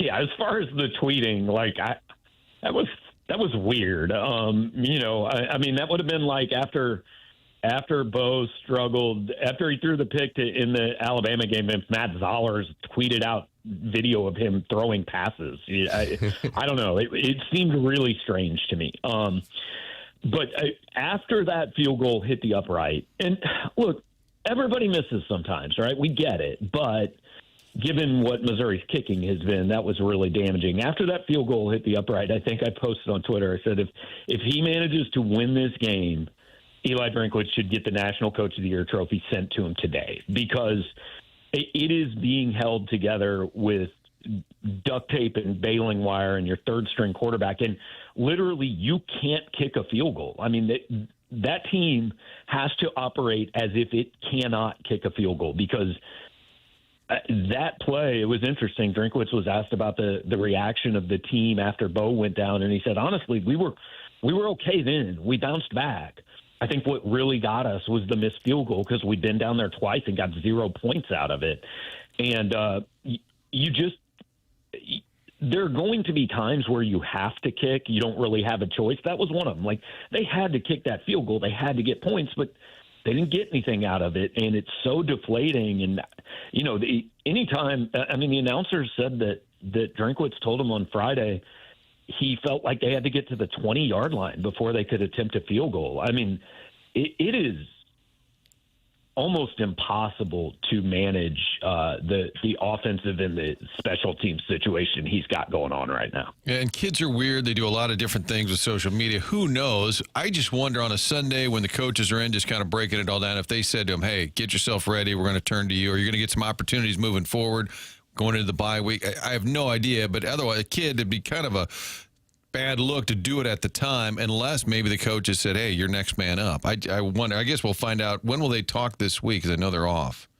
Drinkwitz is on the SEC teleconference on Wednesday morning, but I don't think if we get 8 minutes, and I don't think, hey, are you switching kickers is going to be. And I'll be honest, it doesn't. This kid was. They signed him off of JUCO in a panic move to add a warm body. If he was clearly better, he would already have been kicking. Even if he's your kicker, it's not going to suddenly be okay, we can kick 45-yarders now. I mean, this is just manage it till you get to the end of the year and Blake Craig comes back next year. So what kind of hope do you have for the remaining games? What's your personal confidence level that Mizzou can turn it around and maybe win 3 of them? 3 is, I think 3 would be fantastic. You're not beating A&M scoring 17 points. That team, they look really good. I think they're the best team in the SEC. I think they can win a national title. That will be an incredibly tall task. Your defense is good enough. Zollers look decent. You still should beat Mississippi State and Arkansas. I think you should still at least get to 8-4. And then at Oklahoma, that's kind of what it comes down to, right? OU is at Alabama this week and then at Tennessee next week. There is every chance they come into that game 6 or maybe I reverse those, but there's a chance they come in at 6-4 and not really knowing how they feel either. They're not a great offensive team. You can win that game, maybe scoring 17-20. So, that one's going to be a rock fight. They can go 3-1. I mean, and again, let's see, weirder things have happened. It would not be the biggest upset in college football if Missouri beat Texas A&M, but I think it would be significant. Gabe DeArmond brought to you by James Carlton here on TMA's with us every Monday and Friday, and you can read more at powermizzou.com. Thank you, Colonel. All right, guys, have a good one. Thank you. There's Gabe DeArmond with us on the Collier and Thompson phone lines. And joining us right now here in studio, Martin, I don't know if you could see behind you. Jim, what's going on? People that don't watch it on TV, I have my back to the door, so there could be a mass murderer walking in. I wouldn't know. I thought you knew, but I could tell based on your facial Doug would take cover, and I would. Jim Olive is not a mass murderer, by the way. Just what a great introduction. Jim, step to the mic while I take Jim, you are not a mass murderer. Welcome what a big to the win show. for you. Oh, sorry. I almost took him out with a chair. Morning, boys. Morning, Jim. How are you? Is this where all the magic happens? This is it. This is it. Isn't it magical to be in here? It is magical. And be introduced as a non-mass murderer. Yes. Just trying to paint a bit. Like when Kurt is back there, he could be writhing in pain. I would never know. I'm like, geez, KG, answer the phone. What's wrong with you? I never can see what's behind me. But Jim Olive, our buddy from AutoLoanPro.com, is here to talk about a really cool event. We got a lot of hockey fans, obviously, on 101 ESPN. I've always heard about, this Pee Wee Quebec tournament. But we have St. Louis kids that go to this every year. We do. This Wednesday night, October 29th, from 6 to 9 at Centene, we are going to have an alumni game to promote the Pee Wee Quebec event. It's the most prestigious hockey tournament in the world. It's got over 120 teams from across the world meeting to play in Quebec in February. It's the 66th year of the event. The boys are sent to live with billet families for about 2 weeks to get a glimpse of what their future could potentially look like if they continue on the path they're on. And the kids that have played this, so people understand, when we say 2013, that's the birth year. So these kids are 11, 12 years old. 12 years old. And they're going to get the chance to go up there and play in this tournament. But over the years, our local talent have done this, right? Some of the biggest names in St. Louis hockey? So some of the biggest names in St. Louis hockey, for over the past 30 years, we've been sending a team as St. Louis. Matthew Brady Tkachuk. Never heard of him. Never heard of him. Ben Bishop, Joey Vitale, Patty Maroon, a lot of local boys. And, Nice. Yeah, I've heard about this event. I mean, this is a big-time tournament. This is one of the premier events. For us, what we did was this is a 501c3. So the Blues organization we've set up bluesnightout.com. Shameless plug. You can get tickets there. But also what we've done is we have acquired a lot of items for people like, sports fans to bid on. We have something for everybody. We've got Wayne Gretzky donated some stuff for us. Never heard of him. Never heard of him. Sidney Crosby, Quinn Hughes, both the Tkachuk boys. Wow. Nice. A lot of the current Blues players have helped us out and supported us in this event. We're going to have some royalty there as well. Kelly Chase, Paul Stastny, Tomer, Kairu, several of the other boys are going to be present that night as well. Outstanding.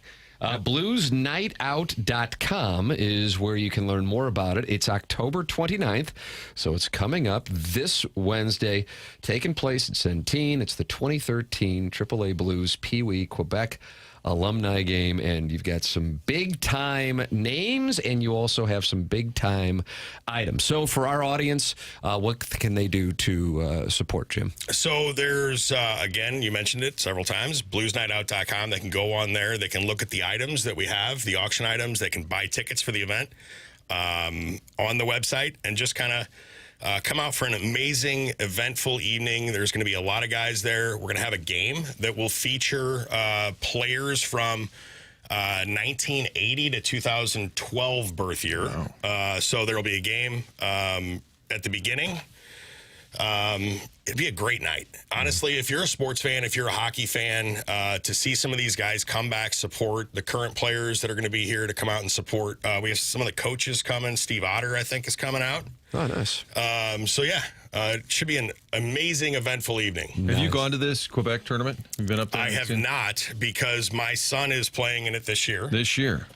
So for us, this will be our first year. We dropped the boys off in Quebec for 2 weeks. They live with another family, and the moms and dads get to kind of hang out at the hotel and do their thing in Quebec while the kids are doing their thing. That's big stuff for an 11 or 12-year-old kid. That's a life-changing type of experience, isn't it? It definitely is, and I think it's just, again, to kind of get them a glimpse of what it could look like. A lot of these boys, when they hit 14, 15, 16 years old, start getting, potentially drafted into like the OHL, USHL, different things like that, to where they go and live with other families, and it gives the boys a glimpse into what that's going to look like if they continue on that path. What we really need to do is find the family that Vitale stayed with some 25, 30 years ago, whatever it was, and see if they're scarred for life from a young Joey Vitale staying with them for 2 weeks. How about this? Carrie Davis of the Fast Lane just texted me and says, Marsh's team won that tournament back when he played. Really? How about that? Andrew Marsh, producer of the Fast. I didn't know that. Yeah, how about that? How cool And is that? I think historically St. Louis has done okay, right, in this tournament. We have done well over the last several decade, give or take, and just to even be invited is such a prestigious thing because it is a select group of teams that get to go every year. You know, and again, like for our boys, we're currently, we won't know until Wednesday where we are, but we're currently 22nd out of, I think it's 1,100 teams. Wow. That are in that birth year. Wow. So we had a great weekend. So shout out to the boys. I think we'll be moving up, I think.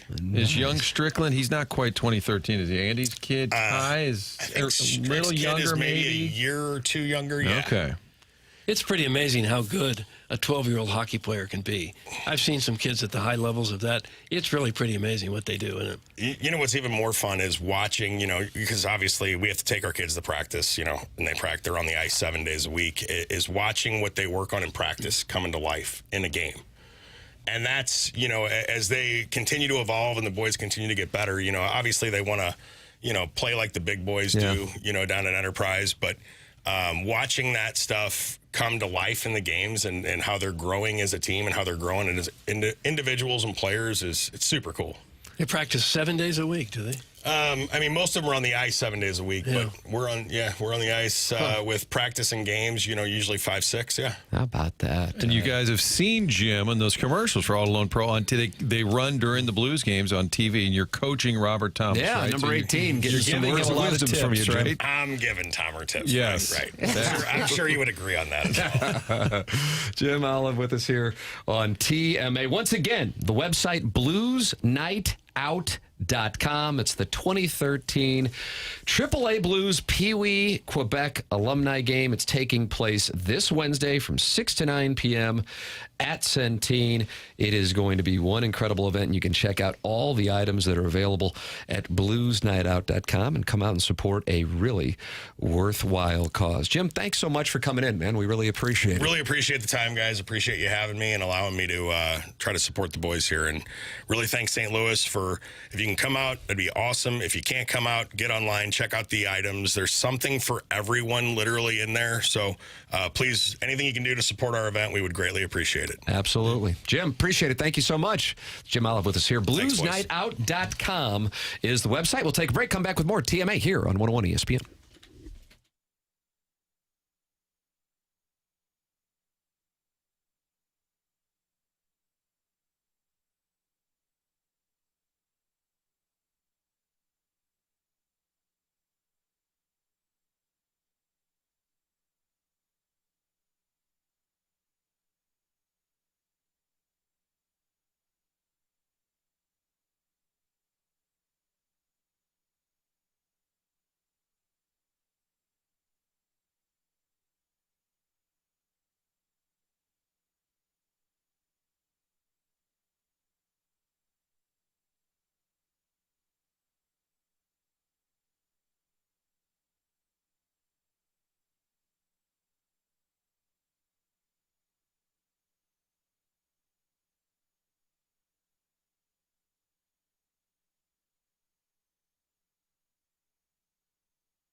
Oh, no, not Mazzy Star. Not Mazzy Star. It's never good.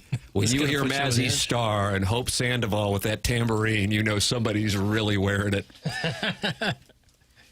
Doug, do you hear Hope Sandoval's tambourine? Yeah, faintly. When you think Hope Sandoval, do you think of either Pablo Sandoval or Hope Solo? Good question. Hope Solo, friend of the show. Pablo. Yeah. Pablo. The panda? Yeah. This feels like every Netflix show that has a drug scene uses this song. 100%. Great call. Perhaps coincidental or not, Martin, but this was blasting throughout the Sigma Chi Xi Xi chapter in the fall of 1994. Art Like I said. life imitates art. Like I said.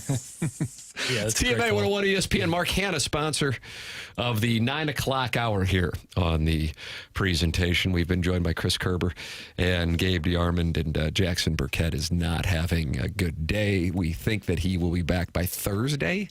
It's going to take you that long to get over It's going this? to be 5 days. No, I mean, I'll be all right. Did you feel it was season ending? Just No. everything involved? No, you don't. Okay. No, because if you run the table, Free money. beat A&M, Alabama and Vandy continue to win, I think you'd have a better claim than someone like Notre Dame, who would also have 2 losses, a loss to a team that you would theoretically beat, and your 2 losses are against top 10 teams.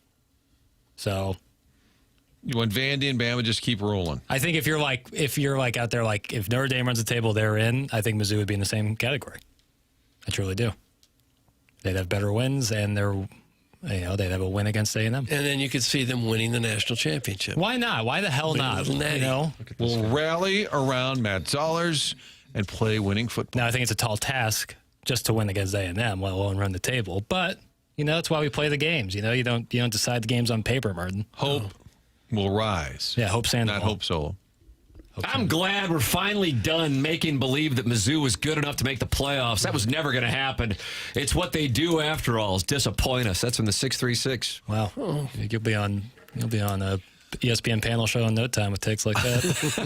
I do think Zollers is auditioning for next year. I mean, if he's really good, Yeah, and God agreed. bless Bo Perbilo coming back from injury, all of a sudden it changes the look of next year's quarterback situation. Bo could transfer somewhere else and make $2 million a year. Just For a throw senior the year. ball to Olumide. I don't know. Find one. That's why I always yell. Find one. I'm not an offensive coordinator by trade. I'm not classically trained. No. I think I would get him more involved, especially on that final drive. It seems like he's come up clutch before. It Get him could out be there. they've tried, and Bo just doesn't find him. That's usually what separates the great quarterbacks from some of the other ones, is they know who's going to be open. And they find him. Just like how Bo missed that pass in the Alabama game. There was a guy open. He just didn't find him. Speedy Keys. But it was Riddick pointing out that he wasn't out there in that late drive, too, which is strange. Yeah, that's weird. But I'm going to get on that. You want me to get on that teleconference, Tim, Wednesday? Yeah, and SEC? ask about the kicker. And I'll start it off with a kicker question. Hey, Coach, real quick. Social media, monitoring your backup kicker. Seems like he's trying to send a message. What's going on there? And from there, go to all the talk about Drinkwitz possibly taking another job. They'd love that. Yeah, I They'd think love that's your 8 those minutes questions. right there. I think that'd be optimal. You can email in Design Air Heating and Cooling email today, the morning after at InsideSTL.com. The morning after at InsideSTL.com for the Design Air Heating and Cooling email of the day. That is coming your way at approximately 10:45. Buck Swope is tied with Shooter McGavin for the lead this month. So we have a wonderful battle here in the final 5 days in the month of October. Doug, do you know what today is? Today is October the 27th. Sports Equinox. You've got baseball, you've got football, you've got hockey, and you've got basketball. It's the Sports Equinox. Okay. Game 3 tonight, along with NBA, NHL, and Monday Night Football as our Chiefs take on the Commanders. Marcus Mariota getting the start, Jaden Daniels out. We only get this equinox for a couple of weeks, right? There's no other time during the year other than October. Yeah, this is Baseball could extend all the way till Saturday. And it depends on your definition of football, because they play football. And We're talking all about the major events. Also, I believe it's the 19th anniversary of the St. Louis Cardinals defeating the Detroit Tigers in the 2006 World Series. I think today is that day. Oh, yeah. Okay. Do with that what you will. Well, maybe that'll pick up your spirits. It won't. No, It won't. Gosh. Do you remember it? You would have been 9? Vividly.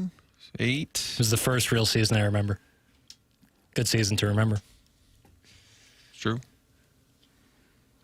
This is post-game. But I can still tell you're in a funk. You're not in a good headspace. We'll be all right. Listen, I've experienced losses from the University of Missouri before, but it takes some time. Is this on the Mount Rushmore? No. What's the Mount Rushmore? Oh, Norfolk State. I'm talking It's about George Washington, my then. lifetime, so you're not going to hear Tyus Edney, because even though that's in my lifetime, I wasn't Flea watching. kicker, 5th down. See, They will not be included. It won't be hey, included. I understand. The loss to South Carolina in, what was that, 13 or 14? 2013, same 13. night as Game 3 of the 2013 World Series. Yeah, Norfolk State. After you've experienced about 60 years of this kind of thing, you get over it a little easier. Bama this year. Bama this year was really tough. That was worse than... It wouldn't have been if I wouldn't have seen the damn video of Speedy Keese just standing there, butt naked open. Butt naked open. On the sideline. Yeah, and then the fourth one, let me think. This is going to take me a second. Oh, the Georgia loss in 23. Georgia lost in 23. Drake last year, Princeton. That was just like that was a slow I'm surprised death. by that Mount Rushmore. It was a slow death. I don't know if you really mean that Mount Rushmore. No, I do. It's football season, though. That's what's going to be in my memory. It's football-centric right ask now. me in February, it'll probably be a lot more basketball stuff. And by the way, Tyus Edney would have been prior to Jackson's birth. When was Tyus Edney? 95. Oh, I thought it was, for whatever reason, the early 2000s. My bad. You're good. Didn't they have a crushing loss in like 02? You name the year. Well, they played UCLA in the Elite 8. Mm-hmm. In 02, right? Yeah. Yeah. And But was Tyus that Edney was 95. Got it. Okay. And if you're a Mizzou fan, Saturday, the fact that the Hail Mary was completed miraculously down to the inside made it like it didn't matter. Could have been incomplete or caught. Yeah. It still didn't matter. But it added to the misery, right? I think psychologically, when I saw the ball leave Zollers' hand, I go, oh, this isn't making it to the end zone. So I had already accepted it. And really, something that we haven't talked about on air, we have off air, one of the worst just beats, and by that I mean bad fortune, is that Pavia got to like the 1 yard line as opposed to into the end zone, which then allowed them to grind more clock and Missouri to have to, burn timeouts. And that's that was super unfortunate as well, because Zollers was able to move him down the field. Although he kind of got teased because they called a fumble on the field, so it's almost like the bad fortune worked in our favor, but it did not. No, it never does. No, Ultimately. it did not. The play after Pavia got to the goal line, I thought about let him in. Like the running, they stopped him, which is great. All right, goal line defense. But if you keep stopping him, the clock's just going to disappear. Mr. Licks is expecting payment from Jackson.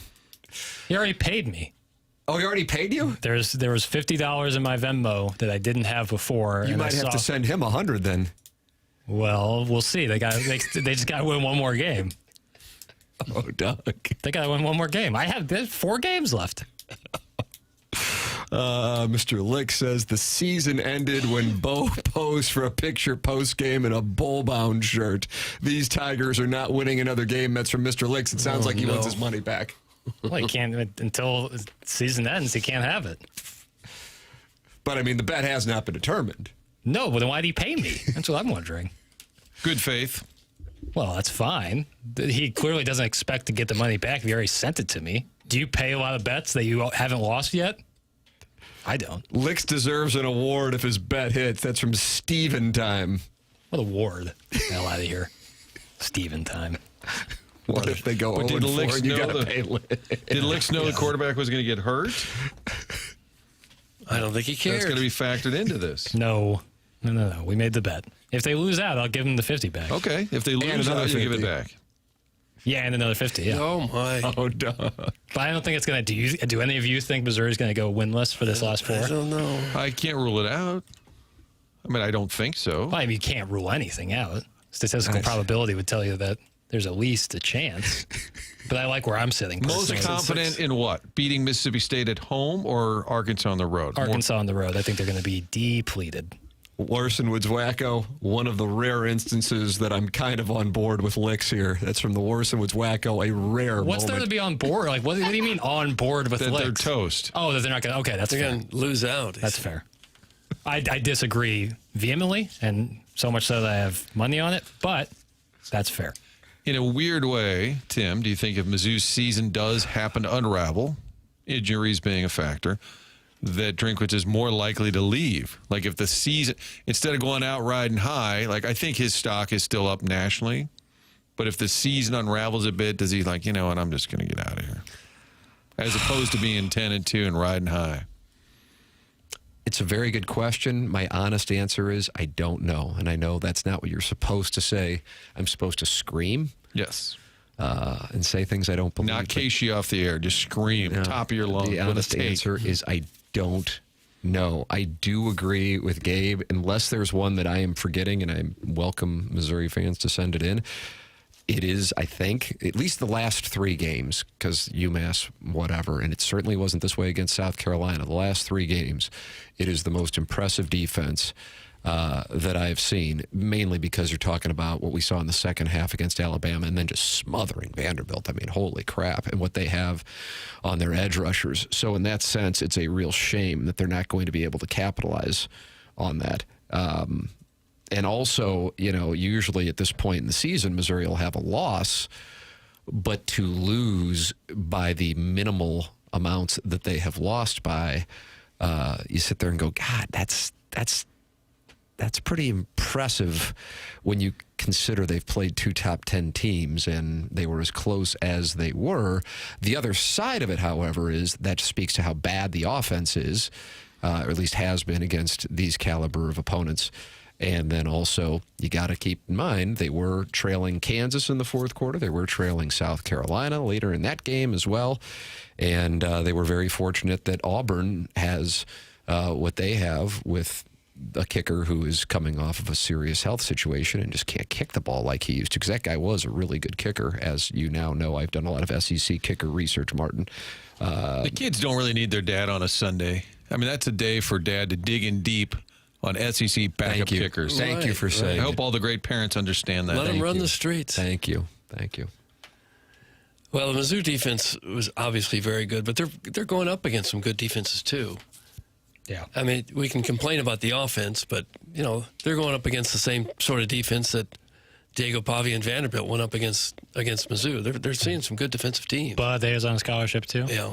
So they are on scholarship. I'm sure they are. To my knowledge. Some of the best scholarships in the history of scholarships. Yeah. The guy literally took the handoff right out of Zollers' hands. So let me have that. But when Gabe mentioned all those defensive players that have had a huge impact, they're all gone. It is kind of depressing to think, hey, this is a moment to seize. Reload. I know, but there's no guarantee the next man in is going to be as good as that one. It's probably not as good as Damon Wilson. Holy hell, can he play football? God almighty, you're all right. I mean, geez. That's 2 plays out of the second half, beginning of second half, to completely flip momentum. I mean, that is an X factor that you cannot quantify. A lot of Kirby Moore hate. I think the Kirby Moore is the downfall of this team. I don't understand why you have your quarterback run multiple times at the goal line when you have 2 of the best running backs in the conference. That's from the 5.73. And I share that opinion. That was my opening criticism on the program this morning. But I know listeners cycle on, cycle off, although we're grateful for those who listen to all 4 hours, certainly. But, you know, just like John Mazalak had a boss, Kirby Moore has a boss. And I don't know if the Kirby Moore criticism is I like Eli Drinkwitz, but so I don't want to criticize Eli Drinkwitz. But Eli Drinkwitz has a say. Eli Drinkwitz is the one who ran down the field on 3rd and goal from the 2-yard line to call a timeout. So if you don't think Eli Drinkwitz has the ability to usurp Kirby Moore or has involvement as an offensive coach, I'm going to respectfully disagree with you on that. I mean, Drinkwitz has said both post games now after losses, I got to do a better job as a head coach. We got to do a better job. And it was the drive actually after the win in Auburn, remember, where they went backwards. Yeah. And the play calling, he said that's on us. We can't have that happen. And he falls on the sword, but I would assume that means he and Kirby talk about it. How did that happen? But much like Vermeil had Martz calling plays, he could have veto power. And he could say, no, we need to run it here. We need to pass it here. Clearly, Drinkwitz has that ability to step in. I think, he does not only share the blame, ultimately, as he'll say it, and sometimes it just sounds like noise after game. Oh, I need to do a better job. It sounds really generic. But I think in this instance, it's actually true. Yeah, it may be difficult for a head coach to change a play call after he hears it, because you've only got so many seconds to get the play off, and they've got to communicate the first play to the quarterback, and then the head coach would have to change that decision and wire in a new play. So it may not be as easy as we think it is to change for a head coach to change a call. No, I did call timeout. But that one was on a timeout. Yeah, you'd have to take the timeout. No, I'm saying, but on that particular one we're talking about, they had called timeout, so they had a chance. I know what you're saying in the moment. Those would be more themes during a game where a coach goes, hey, listen, let's get back to running it. You could say themes, but in that moment they had a timeout to kind of discuss what they were going to do. I didn't like the timeout call. A timeout that they burned that would have been useful. In the moment I said, God, I hate using those timeouts unless you really need to. I hate burning them. Save it for later, because the way these games seem to come down to the final drive, you might need it. I was listening to the game Saturday on the radio when Howard Richards was dumbfounded that Mizzou did not hand the ball off to a professional running back and had the quarterback run and get hurt. He said you can live and die with knowing that a running back to knock it in, and it's dumbfounding to know that a quarterback ran both plays. In fairness, it was a play action that Pabula almost lost 15 yards on third down, and then Pabula did run on fourth down, and then the play he was hurt on. On second down from the 2, Hardy picked up a yard, so you had 3rd and goal at the 2, pass, 4th and goal at the 2, Pabula run. Right. That's the thing, is it's like easier to swallow if you hand it to Hardy twice and it gets stuffed. You gave it to your best guy and your offensive line who's been playing well. Like that's an easier pill to swallow. And at the goal line, what often happens is somebody bowls somebody over or just fights their way in, which we saw Hardy do, go airborne even this year at times. I think you have a better odd. The odds are better that he's going to run somebody into the end zone than your quarterback is going to do that. Ha, ha, ha, ha, ha. Missouri lost and Jackson sucks. That's from Car Wash Dave. Hey, Dave. Jeez. Come on. Mean-spirited. What are you going to do? Ban him, Doug. Would you like me to block him? Yeah. No. Suspend him? No. Hit him with a tariff. Put him on a watch list. Hey, you know, that's part of the game. I think Car Wash Dave, if I'm not mistaken, Martin, I know you like text history. I feel like he really kind of hates everything. No, I think he really likes MLS. Okay. This is Car Wash Dave? I believe so. I do like the idea of a watch list. Car Wash Dave, you have been put on a watch list for a period of 1 month's time. A month that he's now on the watch list. He's not suspended. No. It's just a watch list. Well, this is interesting because Thursday at 9:58, he said, Doug, you need anger management big time. Okay, Car Wash Dave has been suspended. No! He's been suspended a period of 2 days' time, and he's on the watch list, and I'm also going to hit him with a 10% punitive tariff. So you got tariff. Car Wash Tim, why is Doug so mad all the time? He needs anger management and a vacation. Well, I could use that. You know. How pissed, though, do you think Alan Craig is? Yeah, what about that? What about Alan Craig with Car Wash Day? FFS, he took the number 10 team in the country to within inches of a tie with his third-string quarterback. Anyone complaining about drinking pound sand? Oh. That's some well-endowed. Okay. I ain't complaining. I'm just sad. Yeah. Wish the team was better. When you think just a couple of plays here and there, and they could be undefeated and having the season of the. But at the same time, you play that game, and they could have lost to Auburn. A couple things go wrong in South Carolina. But I don't want to think game. negative like that. We don't do that. We think, man, if just this had gone right against Vanderbilt, and if just that had gone right against Alabama, they're sitting there undefeated. Your Twitter personified right now. Mm-hmm. But one of those big games where you're talking about it all week, and even the country's taking note of that game, you'd like to win. By the way, have you seen how porous the slate next week for college football is? It's tough time for a bye week because there's not much to watch. I mean, it's really bad. Why do you hate Oklahoma and Tennessee? Yeah, that game doesn't have the same juice it might have at the beginning of the season.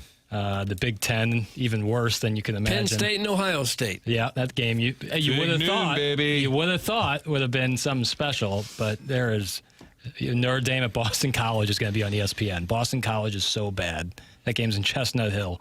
Oh my God, that's on the main ESPN channel at 2:30. Well, Tough. I guess we can go out and ball strike. Can we? What's the weather looking like this weekend? Probably 54 degrees. Yeah, I was going to say rainy. wet. I saw some poor souls playing yesterday at Forest Park. Should have gone to 5-iron with me. 100%. That would be a good time. I'm telling you. Playing outside. That was great. Sunday afternoon, we were ball striking. Doug, St. Andrews. That's the course we were playing. Okay. St. Andrews. And what'd you shoot? Played like 5 or 6 holes, just hanging out, eating chicken tenders. Oh, really? Not the road hole. Bottomless? Just the road, yeah, bottomless, as a matter of fact. Yeah, really good. Could have been with me. I went to Village Bar yesterday. Oh, How nice. about that? Yeah. Strong. I was off television last night. We were up at the Village Bar, and I ordered a Manhattan with an 18... You hear me talking about it. Yeah. Got to support the sponsors. Got a Manhattan with an 1879 rye. That's 1879 Distilling, which is right out back at Village Bar. They've got the barn in back, and that is the home to these great handcrafted small batch spirits that you can taste the difference. It's quality, it's taste, it's tradition. 1879distilling.com. The website tells their whole story, their background there. So many different options, including the 7 vodkas, the premium brand, the 6 flavored vodkas. Again, the 1879 bourbon, 1879 whiskey. There really is a difference when you're ordering a drink. Starting to pop up around town. Ask for it by name. If you're at the grocery store, say, hey, you guys carry 1879 Distilling? When you're at Village Bar, in addition to the cheeseburger and fries. By the way, the owner, Mark Disper, came over and he said, I heard they were making fun of you saying you had a chef salad. I'm like, see, I have witnesses that I have eaten a chef salad before. Congratulations on eating the chef salad and not having the burger. Yeah. In general, I didn't last night. I was, it was my cheat day. I did have the cheeseburger. Find out more at 1879distilling.com, St. Louis, Missouri. Jackson, how about this? Next weekend, it's sunny with highs in the low to mid 60s. That's from the 618. Here we go now. Here we go. It's not what I'm seeing. Oh. I'm seeing low 50s.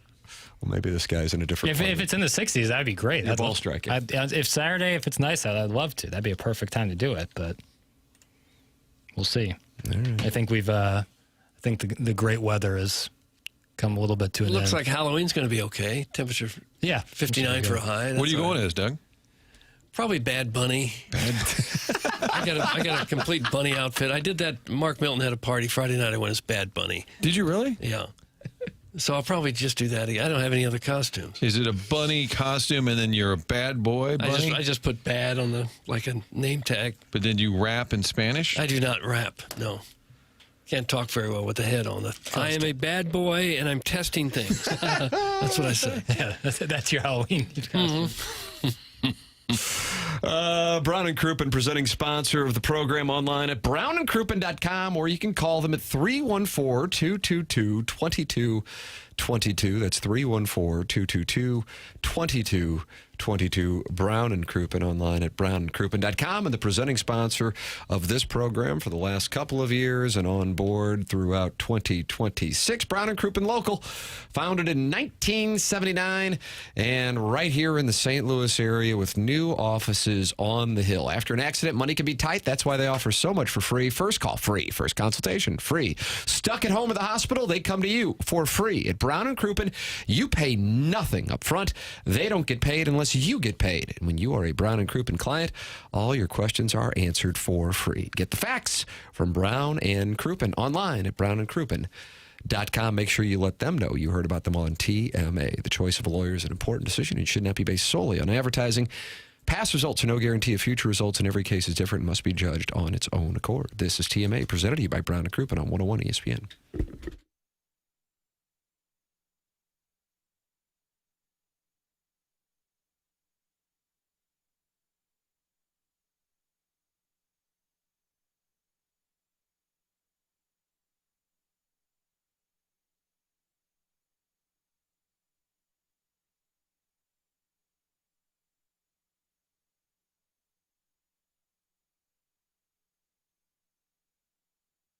I've been talking a lot about Scotland. Somebody recommended, watch the show on Netflix, Outlanders. A lot of folks saying, look at the videos online of Scotland. Check out the Orkney Islands. Just such a beautiful place. I've never been. Can't wait to go and go in with you. Next summer, June 15th, departure day, 10-day trip. We're talking about 15 meals included on the trip. Colette handles all the details.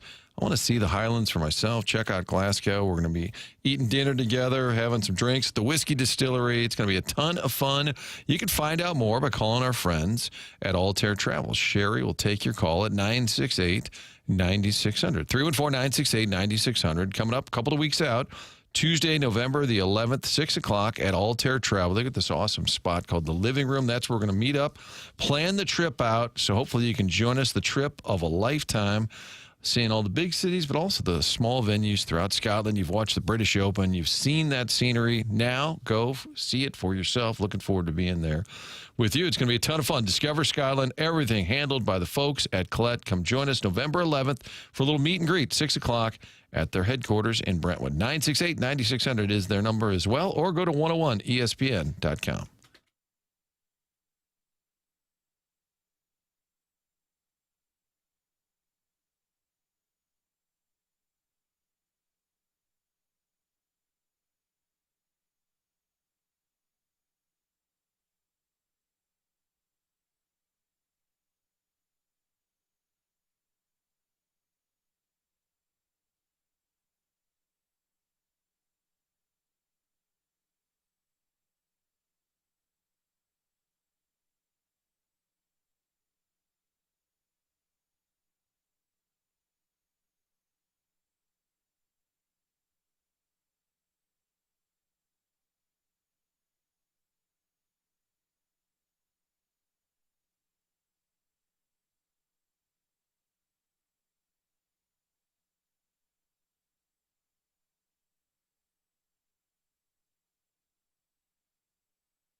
This is Jackson with the Sports Center update, driven by Johnny Londoff Chevrolet and Johnny Londoff Autoplex. LSU has fired their head coach, Brian Kelly. Athletic director Scott Woolward announced Sunday night.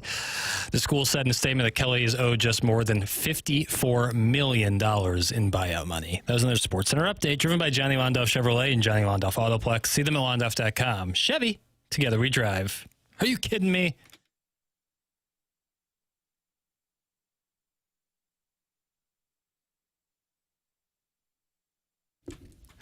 Oh, gosh. Doug, when you heard this, you think the waterworks are going to come? I guess. It's that bad. You're still not over it, huh? I don't feel like you were as upset about the Blues loss to the Jets with 1.6. I'm better at compartmentalizing. Oh, are you? When it comes to ice hockey. Okay. In football, I just wear it on my sleeve. Same with hoop rock. What about the Drake loss? Does this one bother you more than the Drake loss? As far as I'm concerned, they're on a one-game winning streak after the Kansas State exhibition on Friday. You've so turned the page, we've moved on from that. Okay. To the exhibition game? You watched that first half. They weren't playing like an exhibition. They were playing like it was for all the marbles. Doug, did you watch the Missouri-Kansas State exhibition game? I forgot it was on. No. I didn't see Who's on my ass? James Carlton is in the studio. CarltonInsurance.net. James, you said you wanted to lift Jackson's spirits. I'm going to need a whole hour. And it might just be Jackson and I holding each other. Who knows? Watch that. I got a cup chair over here. Oh, gosh.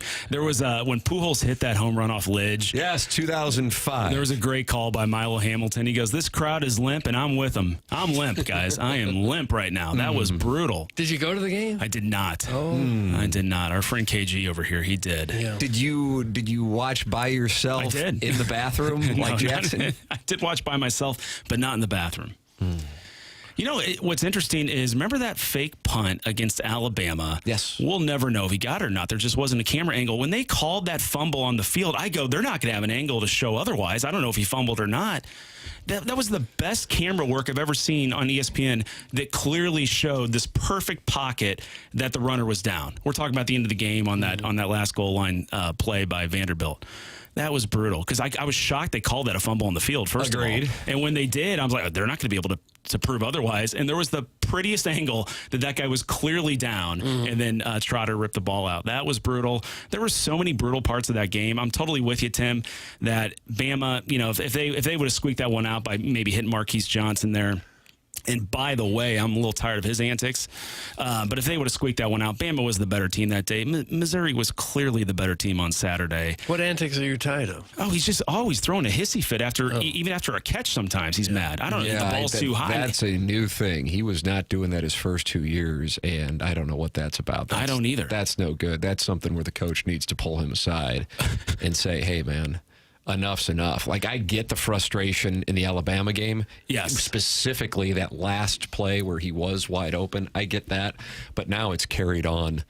That's not address it in the media. That'd be crap.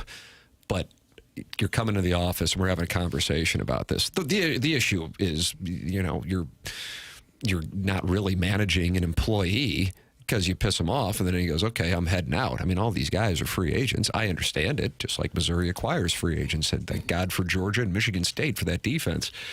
But, yeah, that's not cool. And he's doing it when a third-string true freshman who hasn't played meaningful football in 2 years, he's doing it against him. I mean, I was disappointed with his body language.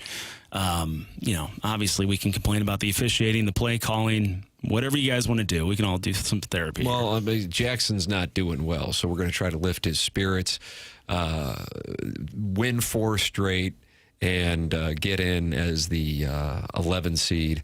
And Doug, they will head to South Bend, Indiana to take on Notre Dame. That'll be a Friday night game. We'll head on up there, do the show live from the linebacker, and it'll be fun. It'll be a fun time. Okay. See Joe Theismann. Be fun to see him. Haven't seen him since some Christmases. And he usually just sends gifts, but yeah, it'll be fun to see him live. And we'll do the program up there. So, Jackson, you've never been to South Bend. You'll get a chance to do the show from South Bend that day. I haven't. Been to a lot of places in Indiana. What a beautiful state. So consider me fired up. Okay. Well, maybe this will fire you up.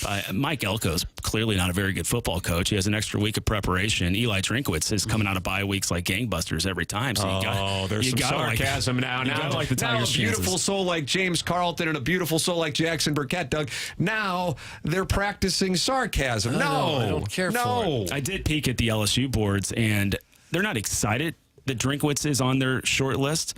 But they didn't seem as upset as I thought they might have if they actually tried to hire Eli Drinkwitz as their next head coach. They want Kiffin, for sure. And Elko and Dan Lanning. You know, some guys that are maybe.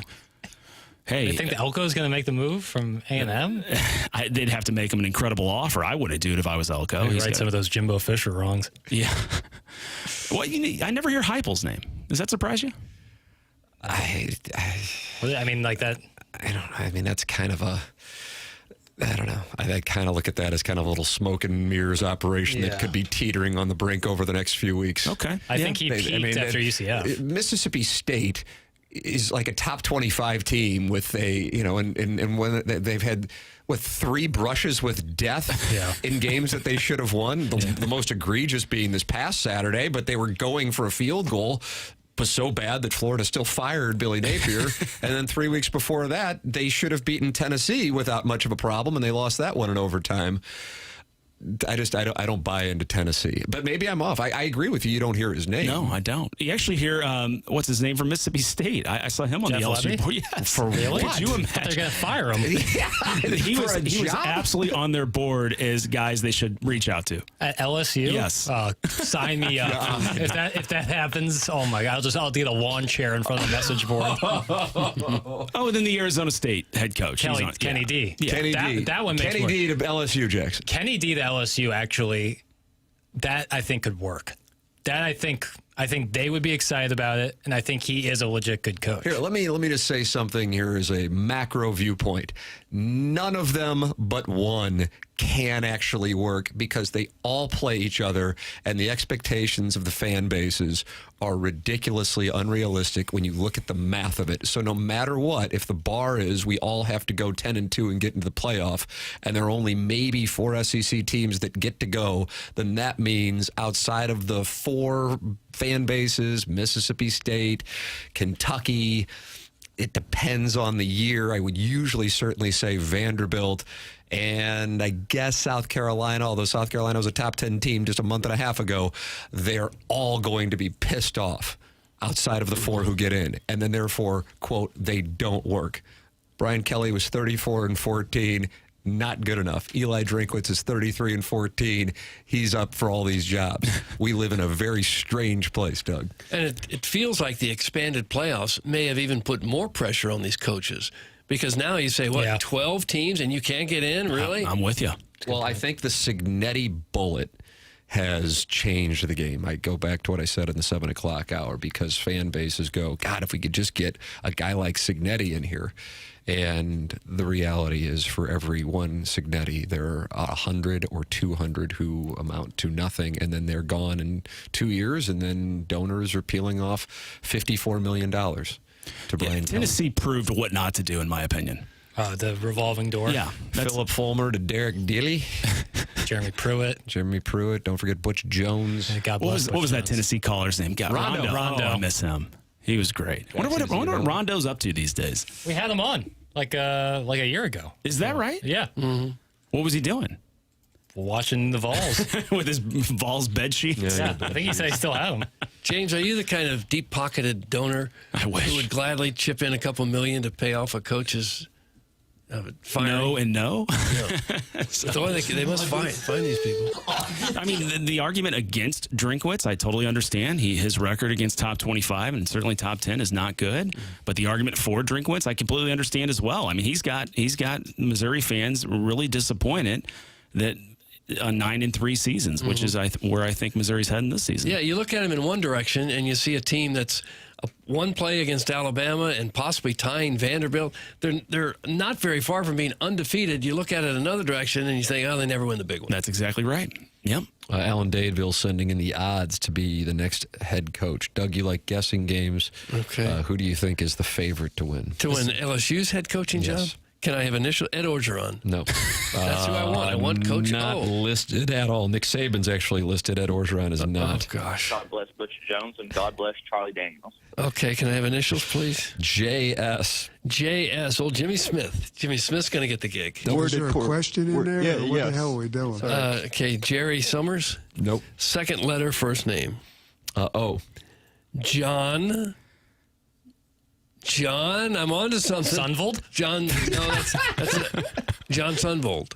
He's not. John. He's the highest odds? John Smitherman. Nope. Smitherman. John Segursky. No. Okay, third letter, first name. N. Williams' hands were Jonathan. Oh, it's Jonathan Samansky. Samansky? Who the hell is he? He's like the king of semantics. Okay, fourth letter, first name. There isn't. John. Okay, second letter, second name. You. John Summers is going to get it. No. Third letter, please. M. John Samarja. No. Well, Jeff I thought you Samardzija? might get it. Fourth letter, please. R. John Sumrunner. Close. John Sumrunner? No. A fifth letter, please. A. John Sumrun. John Sumraskry. Those are just noises. Polish guy. Sumraski. Okay, sixth letter, please. L. John Rollerman. Close. Today, I'm excited to share with you a conversation I conducted with Frank Frangie. Frank Frangie. That doesn't start with a J and S. Okay, seventh letter, please. L. John Sumroll. Yes! Okay, see, that was easy. That is the highest odds. Yep, he is the favorite, the head coach at Tulane. Ooh, I don't think they'd like that. Joe Brady, excuse me, who was the offensive coordinator for that 2019 team that is the standard now in Baton Rouge, perhaps the greatest college football team of the 21st century, is second. Lane Kiffin third, James Franklin fourth, and Eli Drinkwitz fifth, Jeff Brome, and then Brent Key round things out, and then Doug Jimbo Fisher. Oh, gosh. I think he'd want to come back with all the money. I hope he's in Bora Bora perpetually. Yeah. Why would you want that hassle and all that work? Joe Brady makes the most sense to me. I think Joe Brady. Now that I see that list, I go Joe Brady. Kenny D. Jackson, you like that play? He's 40-1. I like Kenny D at one of these jobs. Florida, Penn State, maybe Arkansas. I'd agree with you on that. LSU's the best job, though. We agree on that? Yeah, I would say LSU over Florida. If Drinkwitz is a serious candidate, he has to take it, don't you think? Yeah, I would think he would have a... Yeah, Florida, I could see him going either way. But if he really got a call, we want you, get down here, I think he has to take that. LSU has also fired their offensive coordinator this morning. So he's out. He had 4 seasons, and he developed Jaden Daniels. Jaden Daniels wound up winning the Heisman Trophy. Not good enough. It's a great Tommy Moffitt, get the hell out. Great tale of, hey, it's not always best to come back for another year. I mean, Nussmeier's hurt his stock for sure. Yeah, and then got yanked, got yelled at, just walked right past Brian Kelly. Is the thing on Nussmeier that he's just been hurt the whole time? Like I mean, that offensive line on Saturday night was. I think A&M's got a good defensive line that can give Missouri a lot of fits, but I don't see them giving it. They had 2 freshmen left and right tackles. LSU did. Yeah, that won't do. Yeah, and Brian Kelly's his whole demeanor is just yelling at coaches and players. You look at like a Marcus Freeman, who I think everybody holds in a high regard. He doesn't do that kind of nonsense. No. I would not want to play for that guy. James, you're going to need to lift Jackson's spirits. He's going to battle through.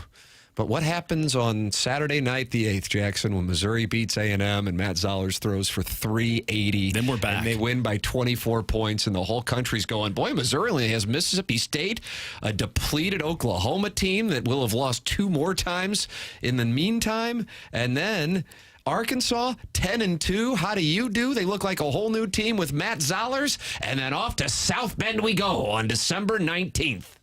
Yeah, I think that would get me right. There you go. Because then the basketball season will be back. Yeah, but then if they lost to Notre Dame, you'd be back in the funk again. Get into the college football playoff. But you say that now, and then they'll lose on a last-second play, and they'll go right back into this funk. What's he doing? He's doing some kind of hand gesture. This is a gravy boat. Yeah. Once you're in the playoff, it's all just gravy being on there. Just hot gravy. I don't know. You say that now. Yeah, I'm sure I'll be close to tears then, but just get me there. Okay. I don't want to, I'd rather, it's better to have loved and lost than to never love at all. Think about that. I see. I want you to think about that. All right. Email in about loving the morning after at InsideSTL.com. We don't feel that way about the NCAA basketball tournament. They get in and they get knocked out. Well, and you talk about out again. I would much rather than be in the tournament and lose in the first round than not be in the tournament at all. You go to Wichita for your son's spring break. Yeah. And you lose to Dwake. Where the hell are they supposed to go for spring break if not there? Yeah, Wichita's a hot spot. Quad Cities. Very happening spot. James, thank you for lifting Jackson's spirits. I still feel like crap. But I love James. We'll pull ourselves up by the bootstraps. That's what we got to do. Design Air Heating and Cooling email of the day coming up. That's James Carlton. This is TMA 101 ESPN.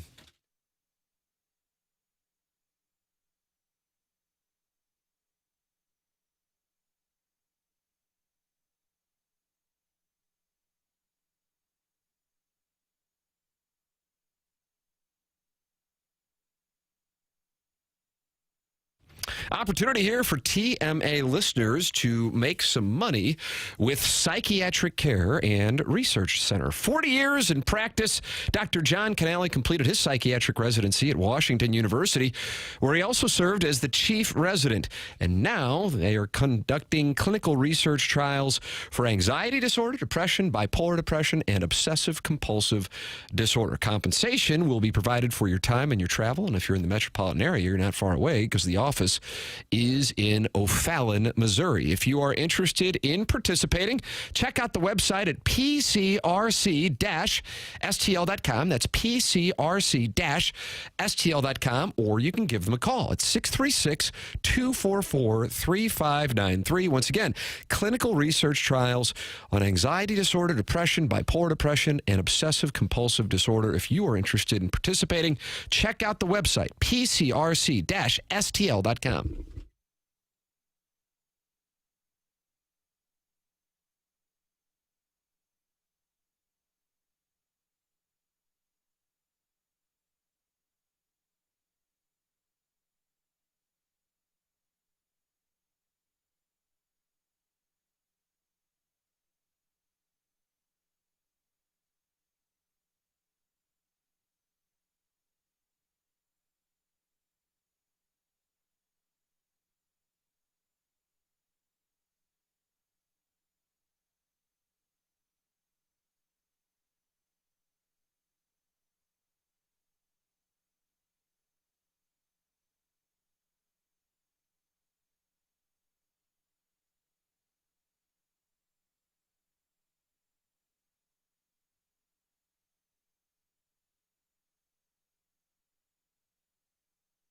Oh, Doug. I mean, every time we come back from break and I do a little bump out in the behind the dumpster, and I'm like, all right, I'm going to get it going this segment. Yeah. And then I come in here and I'm brought down. Well, time heals all wounds. Misery loves company. Well, that too. Yeah. Maybe some cheery music would help get you out of this funk that you're in. When we play a cheerful song next? If you could. Yeah. All right, there we go. I like that. It's TMA 101 ESPN. Email in for our design area, heating and cooling email today, the morning after, at InsideSTL.com. Doug, it was a tough afternoon on Saturday with Missouri, with Illinois. Our dreams dashed. And then the Blues got up 4-0.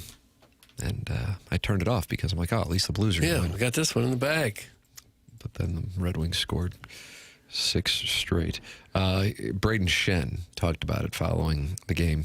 And here is what the Blues captain had to say. At the end of the day, it's on us. It's there's no sense time, no time for poor me or we got to help each other in this locker room. And at the end of the day, it's on us and on yourselves and just all of us collectively have to play better. And obviously it starts with me and got to get this group trending in the right direction and believing. And obviously we had some of that tonight and just unfortunately didn't do enough to win the hockey game and close that one out. And that one definitely sucks. Braden Shen -10. I saw that. Plus minus on the Blues. He was on the ice for 4 of those goals Saturday. Do you know the Mount Rushmore of Blues plus minus right now? All time or right now? Right now. Oh, I'd say probably Neighbors. It's got to be in there. Well, you're talking from the good side. Are you talking from the negative side? That's right. Braden Shen is currently -9. Yeah. Braden Shen.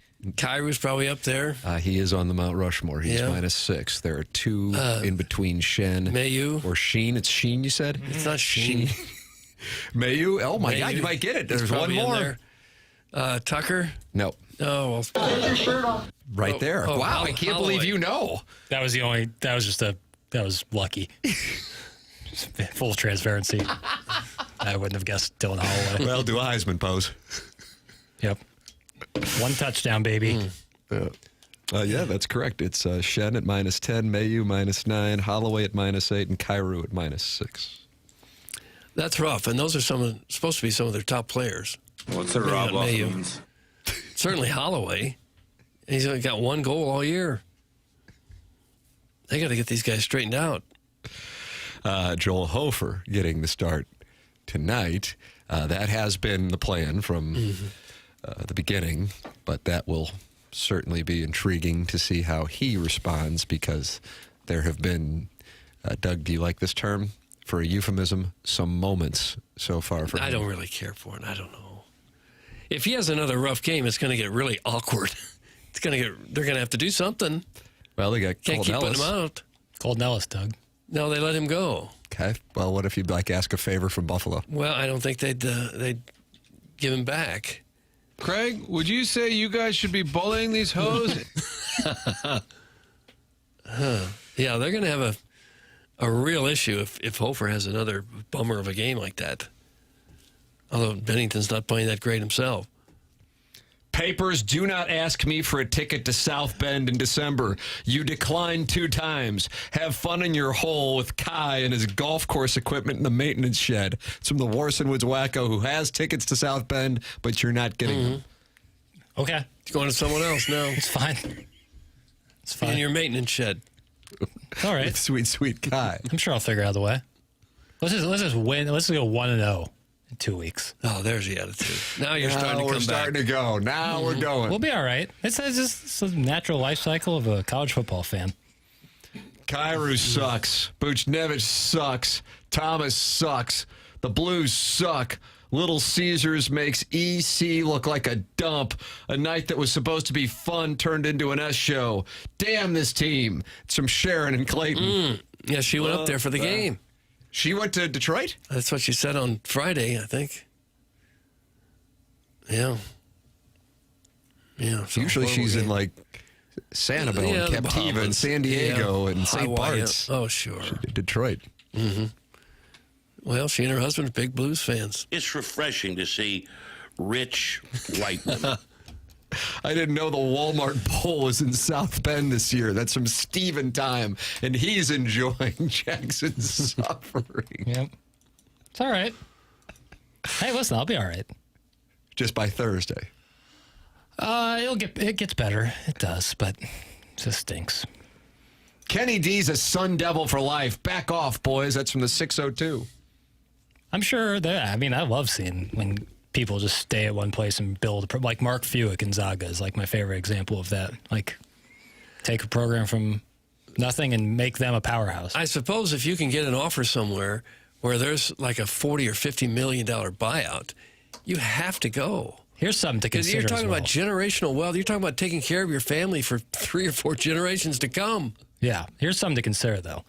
There's going to be at least three programs of major note, Penn State, LSU, and Florida, who have a ton of talented players who, whoever they hire, it's likely that you're going to see a bunch of guys decommit recruit-wise and also look to transfer away. If you're a coach at a program like Missouri or plenty of other programs out there, there's an opportunity to get a lot of good players in from the transfer portal of guys who are leaving these top-tier programs. Mm-hmm. So that could be convincing some guys to be like, maybe I stay put for another year, and then when the next cycle of jobs open, I could be an even better spot. Something to consider. Could be. Let me ask you a question. Yeah. You got to put down $1,000, and I know $1,000 for a guy like you is not a very big drop in the bucket, as they say. But for meat and potatoes, people, $1,000 counts. They don't even have it. Right. Will Eli Drinkwitz be the head coach of Missouri next year? Yes. Wow. Yep. Look at you. Yep. That's what I think. Now, if they go 4-0 to finish the season, maybe my answer changes. But 3-1, 2-2. Recency bias is a real thing, and if you're trying to make a splashy play, Penn State, LSU, Florida, I don't think a guy who just went, 8-4 with a softer schedule, SEC-wise, would be the splashy play. Yeah, probably true. I think LSU, that Joe Brady call is a great call. Yeah, I like the Joe Brady idea there. Florida, maybe the Lane Train, I don't know, and then Penn State. Maybe Brian Kelly at Penn State, I don't know. Probably not. No, they won't go there. Probably not. Although I think that would be the best fit, I think. James Franklin is adamant about wanting to coach again. He may get. What if Penn State just hired him back? Well, I could see him at LSU or maybe Florida. I don't see LSU.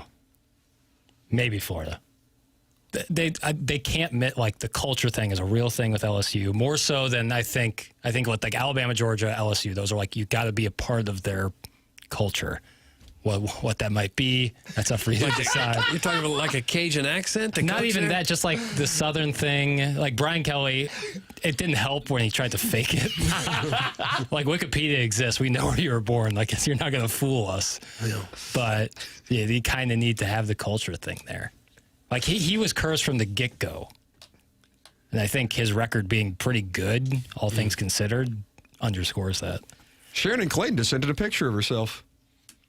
Upset over the defeat? Went to Detroit to visit my niece. We all went to the game. Good time regardless. Yeah. That's nice.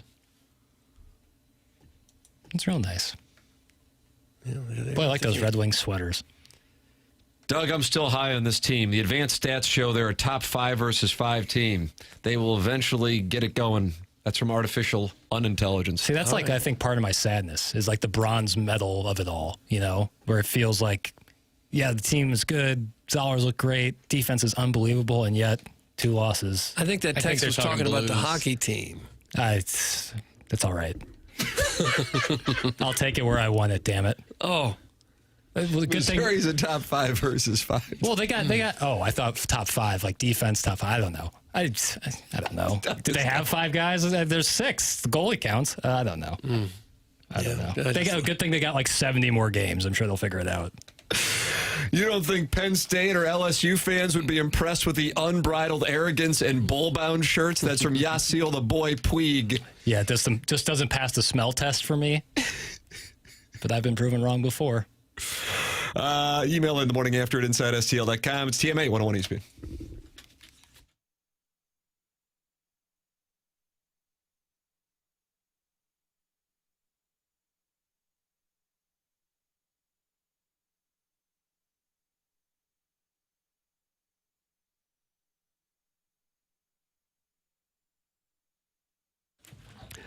TMA is brought to you by St. Louis-based Stifel, a leading wealth management and investment banking firm. Stifel is the firm where success meets success and has been since 1890. Founded in downtown St. Louis way back in 1890, same street the company is headquartered on today. Proud to have called St. Louis home for 135 years. They partner with the Cardinals and the Blues and the Stifel Charity Classic. They also sponsor Stifel Theater. Stifel is honored to support our city, our people, and their future. With financial advisors in 12 offices across the region, Stifel helps clients right here in St. Louis and nationwide manage their hard-earned wealth. Stifel also provides banking, lending, and trust services and has a full-service investment bank. Basically, when it comes to finance, Stifel has you covered. As one of the fastest-growing wealth management firms in the world, their tagline is, where success meets success. It's no wonder they decided to partner with a fabulous winning program like this one right here. Stifel Nicholas and Company Incorporated, member SIPC and NYSE.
So this is lifting our spirits. What a wonderful This world. helps. It does help. Here we go.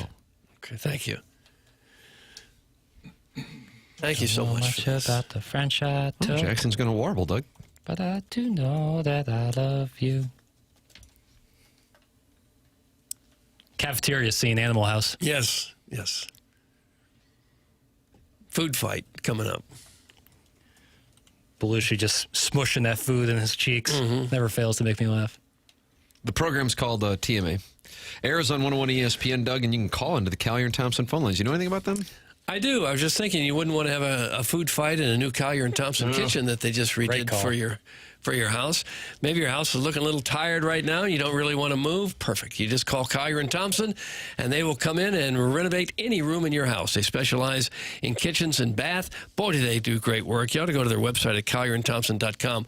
Check out some of the before and after pictures of what they have done. Just absolutely beautiful work. And they've been doing that since the 1950s. This is not a company you got to worry about. You don't have to worry about some stranger coming into your house, going to be there for a couple weeks. At Collier & Thompson, you can trust people to be in your home. You know that they're going to be there to back up their work. Collier & Thompson stands behind every job that they do. During the process, they are always available for you. Their team cares about the work they produce. For them, it's more than just a job. They take great pride in what they do. Collier & Thompson's core values are summed up by simply doing the right thing. If they finish a job and you don't like it, something needs tweaking, they'll be happy to get on out there and make it right. May cost them a little extra time and dollars, but that's exactly what sets them apart from the competition and makes them the number one best, top-of-the-line remodelers in the St. Louis area. They've also got a great paint department. If you're just looking for someone to paint your house, they will do that in a super professional way. And they've got that appliance department, too. They have great high-end appliance. Definitely worth a look if you're in the market to get a new appliance for your kitchen. Collier & Thompson is on Manchester and Baldwin, right there next to Uncle Bill's Pancake House. Come home to quality online at collierandthompson.com. Game 3 of the World Series this evening, and the festivities here on the Sports Equinox Stout with the Blues playing the Penguins. Joel Hofer in net. Game 3 of the World Series, Monday Night Football with our Chiefs taking on Washington. And, of course, the association is in action as well. Doug, outside of the Blues, what are you going to make sure you're watching tonight?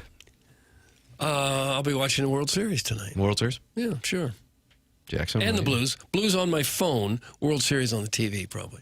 Max Scherzer getting the ball, pitching for his 4th team in the World Series. How about that? First ballot Hall of Famer. 4 different World Series teams. That's incredible. Going against Tyler Glass now for the Dodgers. Game 3 of the World Series this evening. If you had to bet, series tied at 1 apiece, who's taking down the World Series? Dodgers. Didn't sound like you really thought much about it. No, I didn't really. I didn't think a whole lot about it. You think it's going back to Canada? Probably. Dodgers will win 2 out of 3, and they'll go back there and celebrate on Canadian soil. I don't know why I felt like I needed to say Canadian soil. I didn't understand that. I could have just said that we're there in Toronto, but I didn't.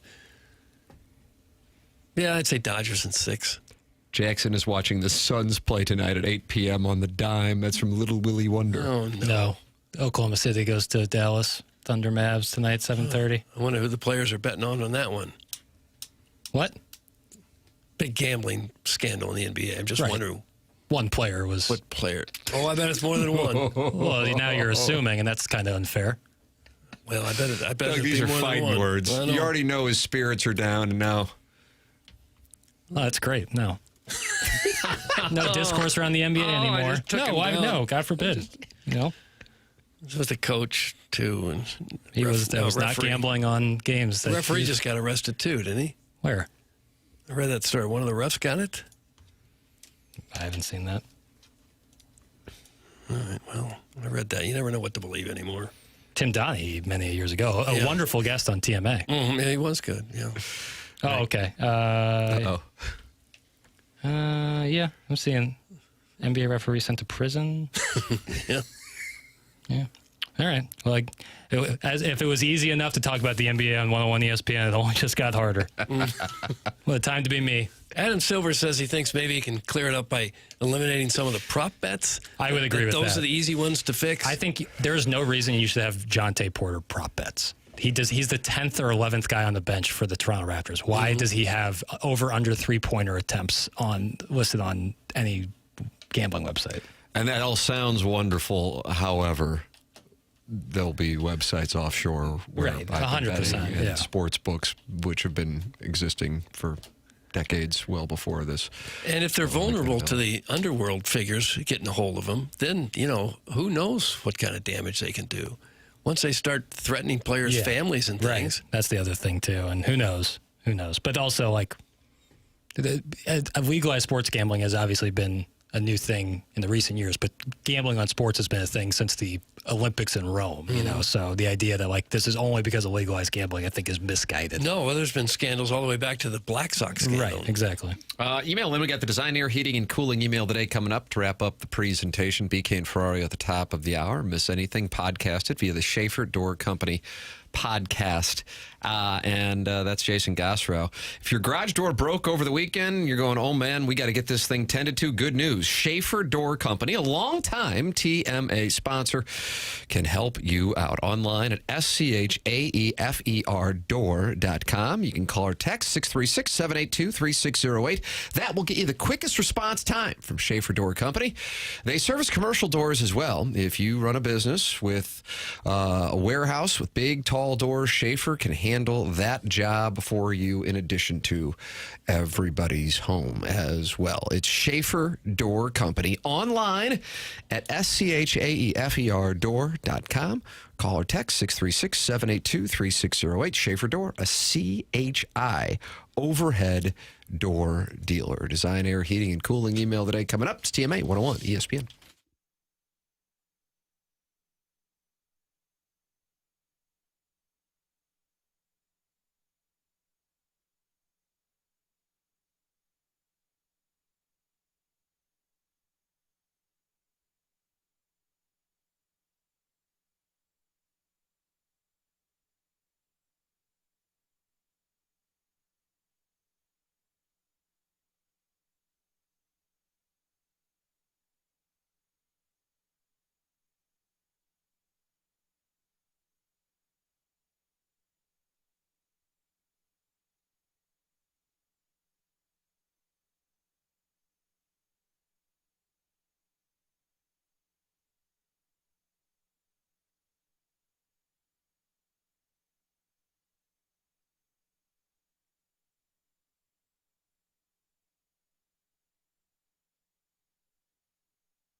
This is Jackson with the Sports Center update, driven by Johnny Londoff Chevrolet and Johnny Londoff Autoplex. Blues, Penguins tonight, right here on 101 ESPN. Pre-game at 5 p.m., puck drop at 6 p.m. That was another Sports Center update, driven by Johnny Londoff Chevrolet and Johnny Londoff Autoplex. See them at londoff.com. Chevy, together we drive. Are you kidding me?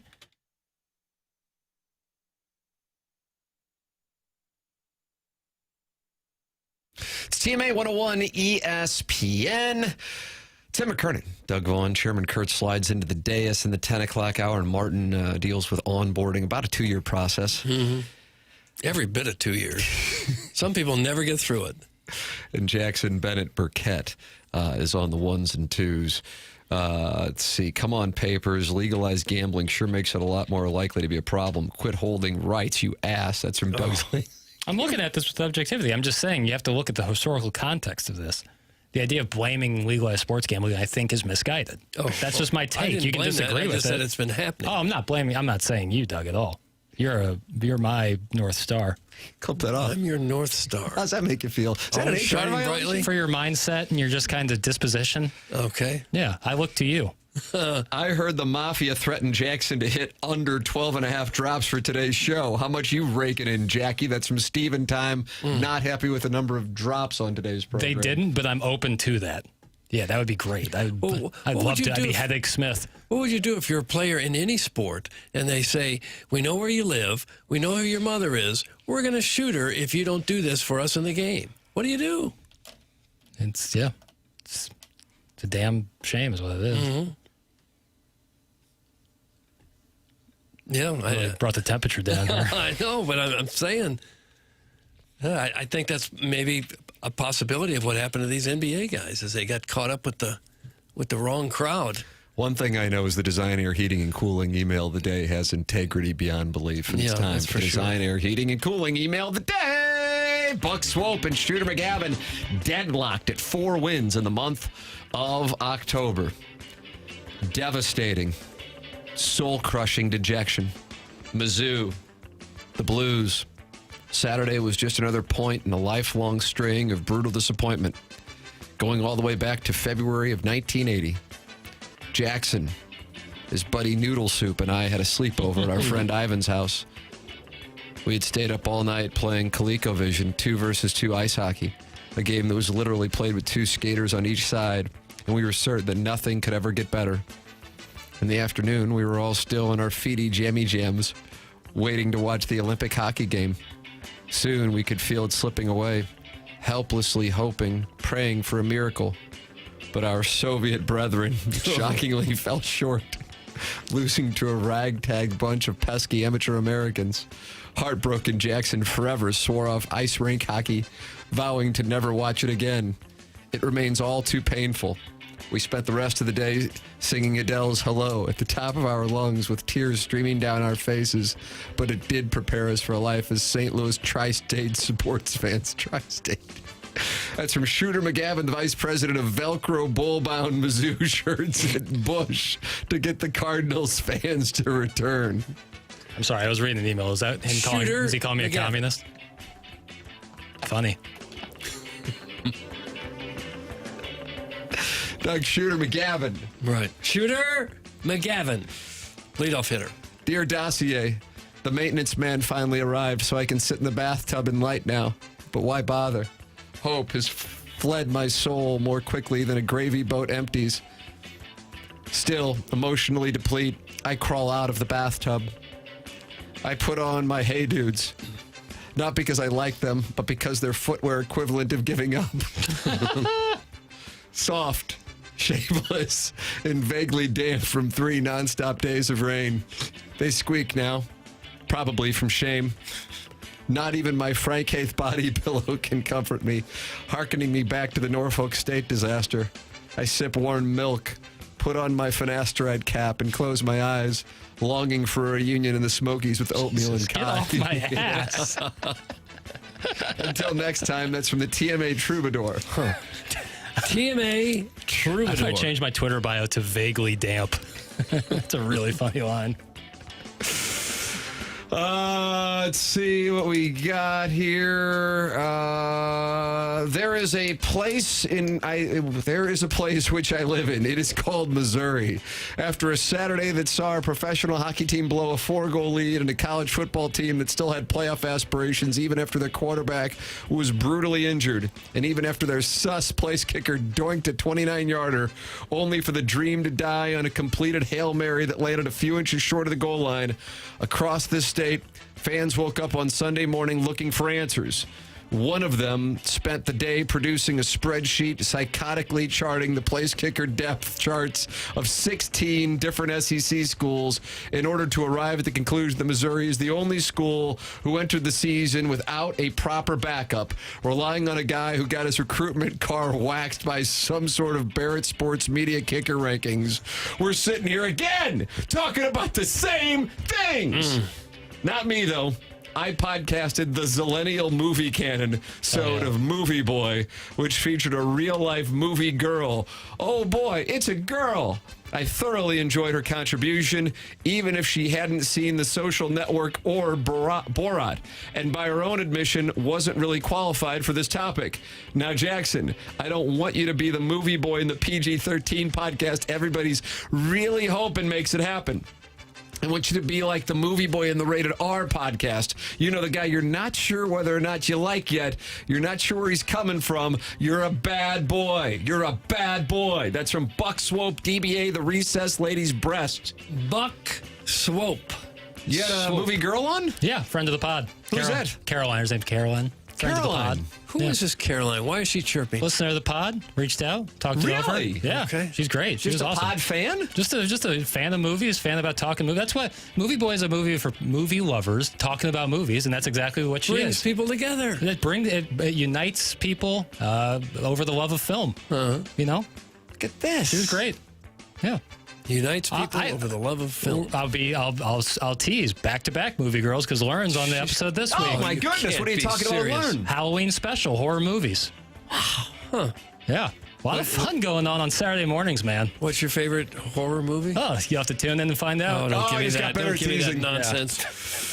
Doug, that's where we are for the Design Air Heating and Cooling. What you got? I'm going to go with a TMA Troubadour. TMA Troubadour. I'll take Shooter. Give me the Troubadour. I'm going Shooter as well. Shooter McGavin is one. The Design Air Heating and Cooling email of the day, and that means has a 1-goal lead on Buck Swope for the Design Air Heating and Cooling email of the month standings. BK and Ferrario are up next. For Jackson Burkett, for Chairman Kurt, for Martin Kilcoyne, for my brother Kevin, for Douglas Sullivan Vaughn, I'm Tim McKernan. This has been The Morning After, presented to you by Brown and Crouppen on 101 ESPN and the TMA YouTube channel.